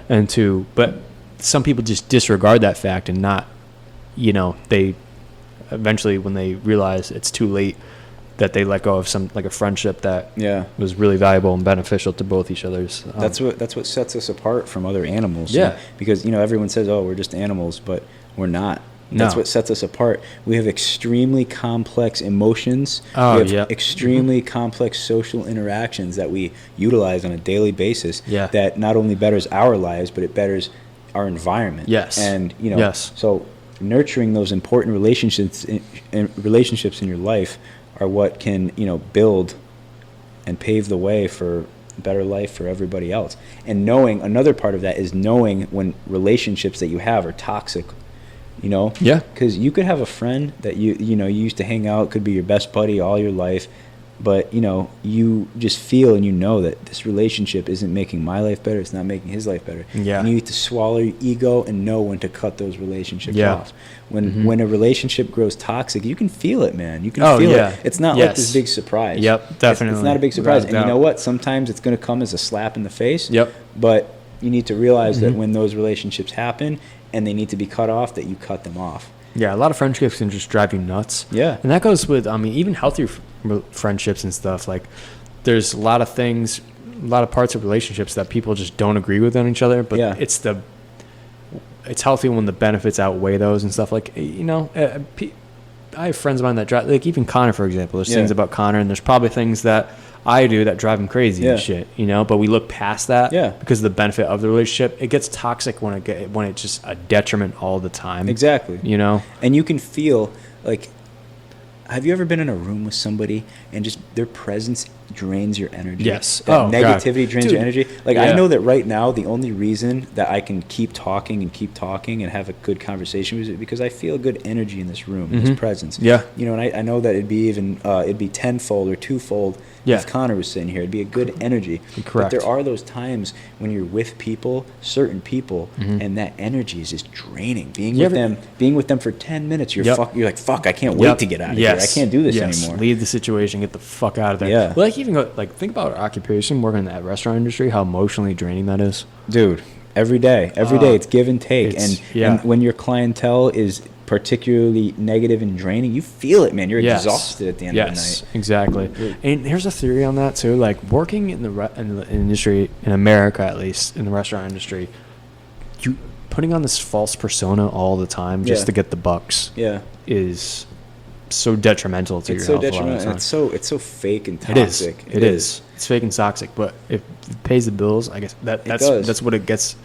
I mean, we're all about proficiency and earning the bucks in this country, and you know what? It's a great job to have. It's one of those jobs where it's the effort, majority of the time, the effort you put in, you get out. Right, and it's maximum profit for minimal hours. Yes. So if you do a good job, and it's the embodiment of capitalism. Like exactly. You said. Exactly. If you bust your ass, you're gonna. Sorry, I keep doing that. That's the fifth time. You're gonna show for it. You're gonna have $300 in your pocket when you leave. What really pissed me off is when I was going back to work, when I just started up, when the restaurants just opened back up. They were pooling tips. They were pooling tips for everybody. So if you and me, you were working like a fucking dog, if you were working like a dog, communism. Busting your ass, exactly, that's where I was going. Right. If you're busting your ass and I'm fucking, I don't want to take this table. You take this table. You take this table. I take 1 or 2 tables a night, and you took 15 tables a night. Me and you were making the same money, man. Why the fuck are you busting your ass? What is the point? Exactly. What is the point? And then all incentive is gone. Right, all incentive is gone, and then guess what? Everybody gets shitty service, and nobody gives a fuck, and there's no incentive. And then the fucking company gets a bad rep. Right, exactly. Exactly. It's you gotta. That's America in a nutshell, right there, man. And it is. But there are downsides too. You come home and you're mentally. It's more mentally exhausting than physically exhausting. Absolutely. Because you gotta. Being mentally exhausted is worse. You're dealing with all walks of life. It's a crazy job, man. Like, you're actually dealing with, like, being a bartender. It's kind of like being a therapist and stuff. You're hearing all people's problems and shit. At 2 in the morning, when people are drunk, when the emotional side comes out. Yes. Your people are talking to you. They trust you. Yeah. They feel like they can connect with you, even though you're just some fucking average Joe that is just trying to make a living, man. Right. It's crazy. It is, but that's why I like it, because number one, I can talk shit to people all day. Right. I can I can engage, and I don't have to be super apologetic about my attitude or behavior, because hey, he's the bartender. Right. Exactly. I can cut people off. Yeah, you're being a dick. You're in control in that way. Yeah, exactly. You're done. If you want to act like a drunk asshole, get the fuck out. It's such a rewarding job, but it's such an exhausting job too. It is. Yeah, and a lot of people who have never been in the industry before don't see it. They don't respect it. One of my biggest pet peeves is when people treat the server with disrespect. Oh yeah. Or the bartender with disrespect. Yeah. That's one of my biggest pet peeves. If I ever was out, say, hypothetically, if I was ever out on a date with a girl and she was disrespectful to the server or the bartender, that'd be it for me. For sure, man. son. That'd be it. For sure, son of that person's standards on. Split this bill. I'll pay for mine. You pay for yours. Have a good night. I'm out. I'm done. I'm not doing this shit. Yeah, like I went out with my girlfriend to this restaurant out in Providence like a month or so ago. And this is when COVID, things were just starting to open up. So like patio dining, stuff like that.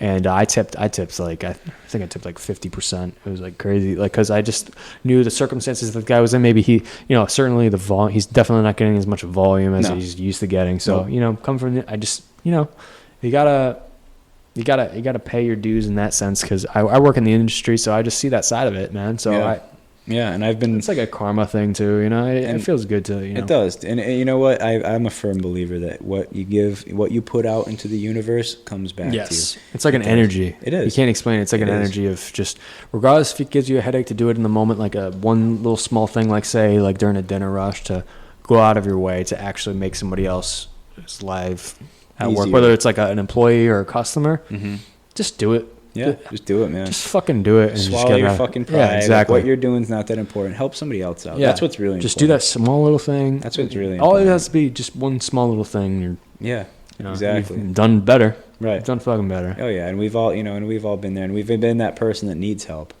And, and I feel like we've all been guilty of being that person who does, either mistreat somebody just because either we were in a bad mood or we were in a bad situation. And, what I found to be extraordinary about interactions with other human beings is how quickly they can bounce back and let go of what happens and let bygones be bygones and forgive you.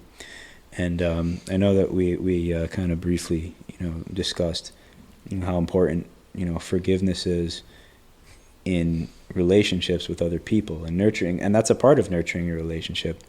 And people see forgiveness as giving up, and you win, I lose. If I have to apologize, then you won and I lost. But when I was at CCSU, and a really important class that I took was it was criminal psychology, and I know it doesn't seem like it'd be relevant, but one of the concepts that we touched on is forgiveness. And I remember this because I'll always remember this because this is something I live by.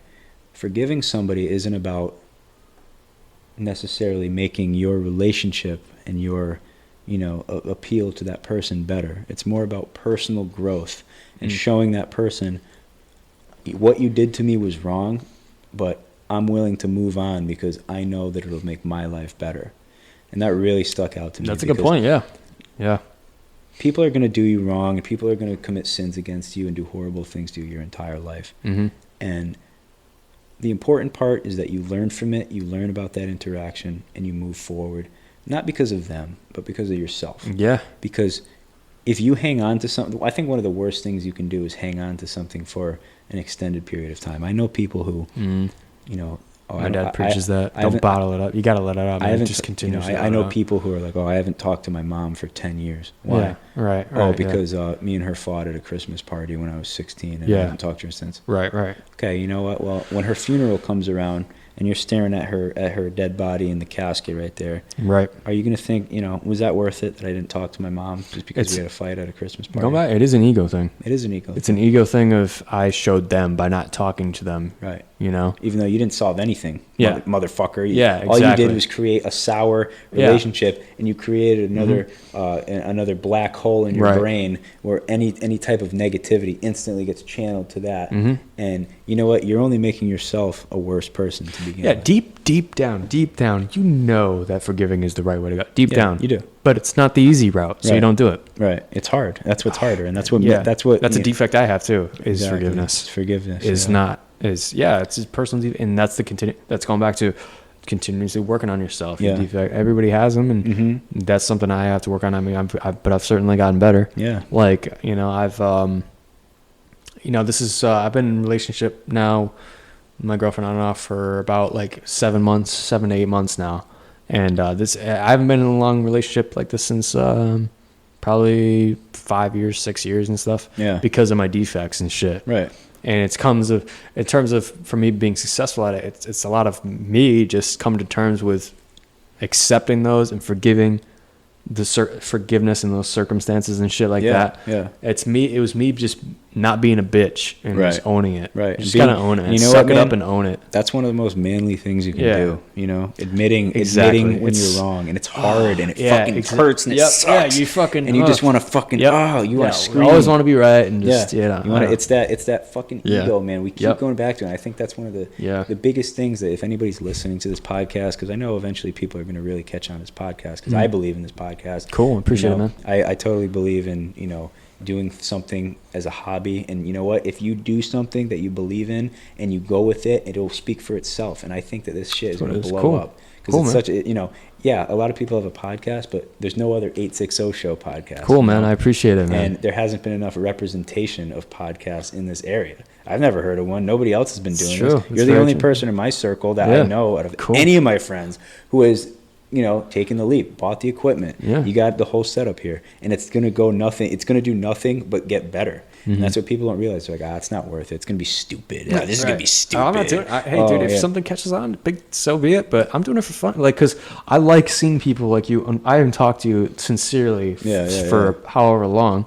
I like opening, because everybody has their things to say. I like opening people up and having them say it out and just, because everybody has these issues, political sides and whatever it is, I want to hear it, and I want other people to hear it too. It's it's cool, and it's good to get people on here that that have different opinions. Who, even me and you seem to be on the same page with a lot of things. But even if I disagreed with you, I would want you to disagree with me. If you had to say it, right. If anything, it'd make for better radio. Well, if I have you on again, and if I have you on again, and we're already past this hurdle.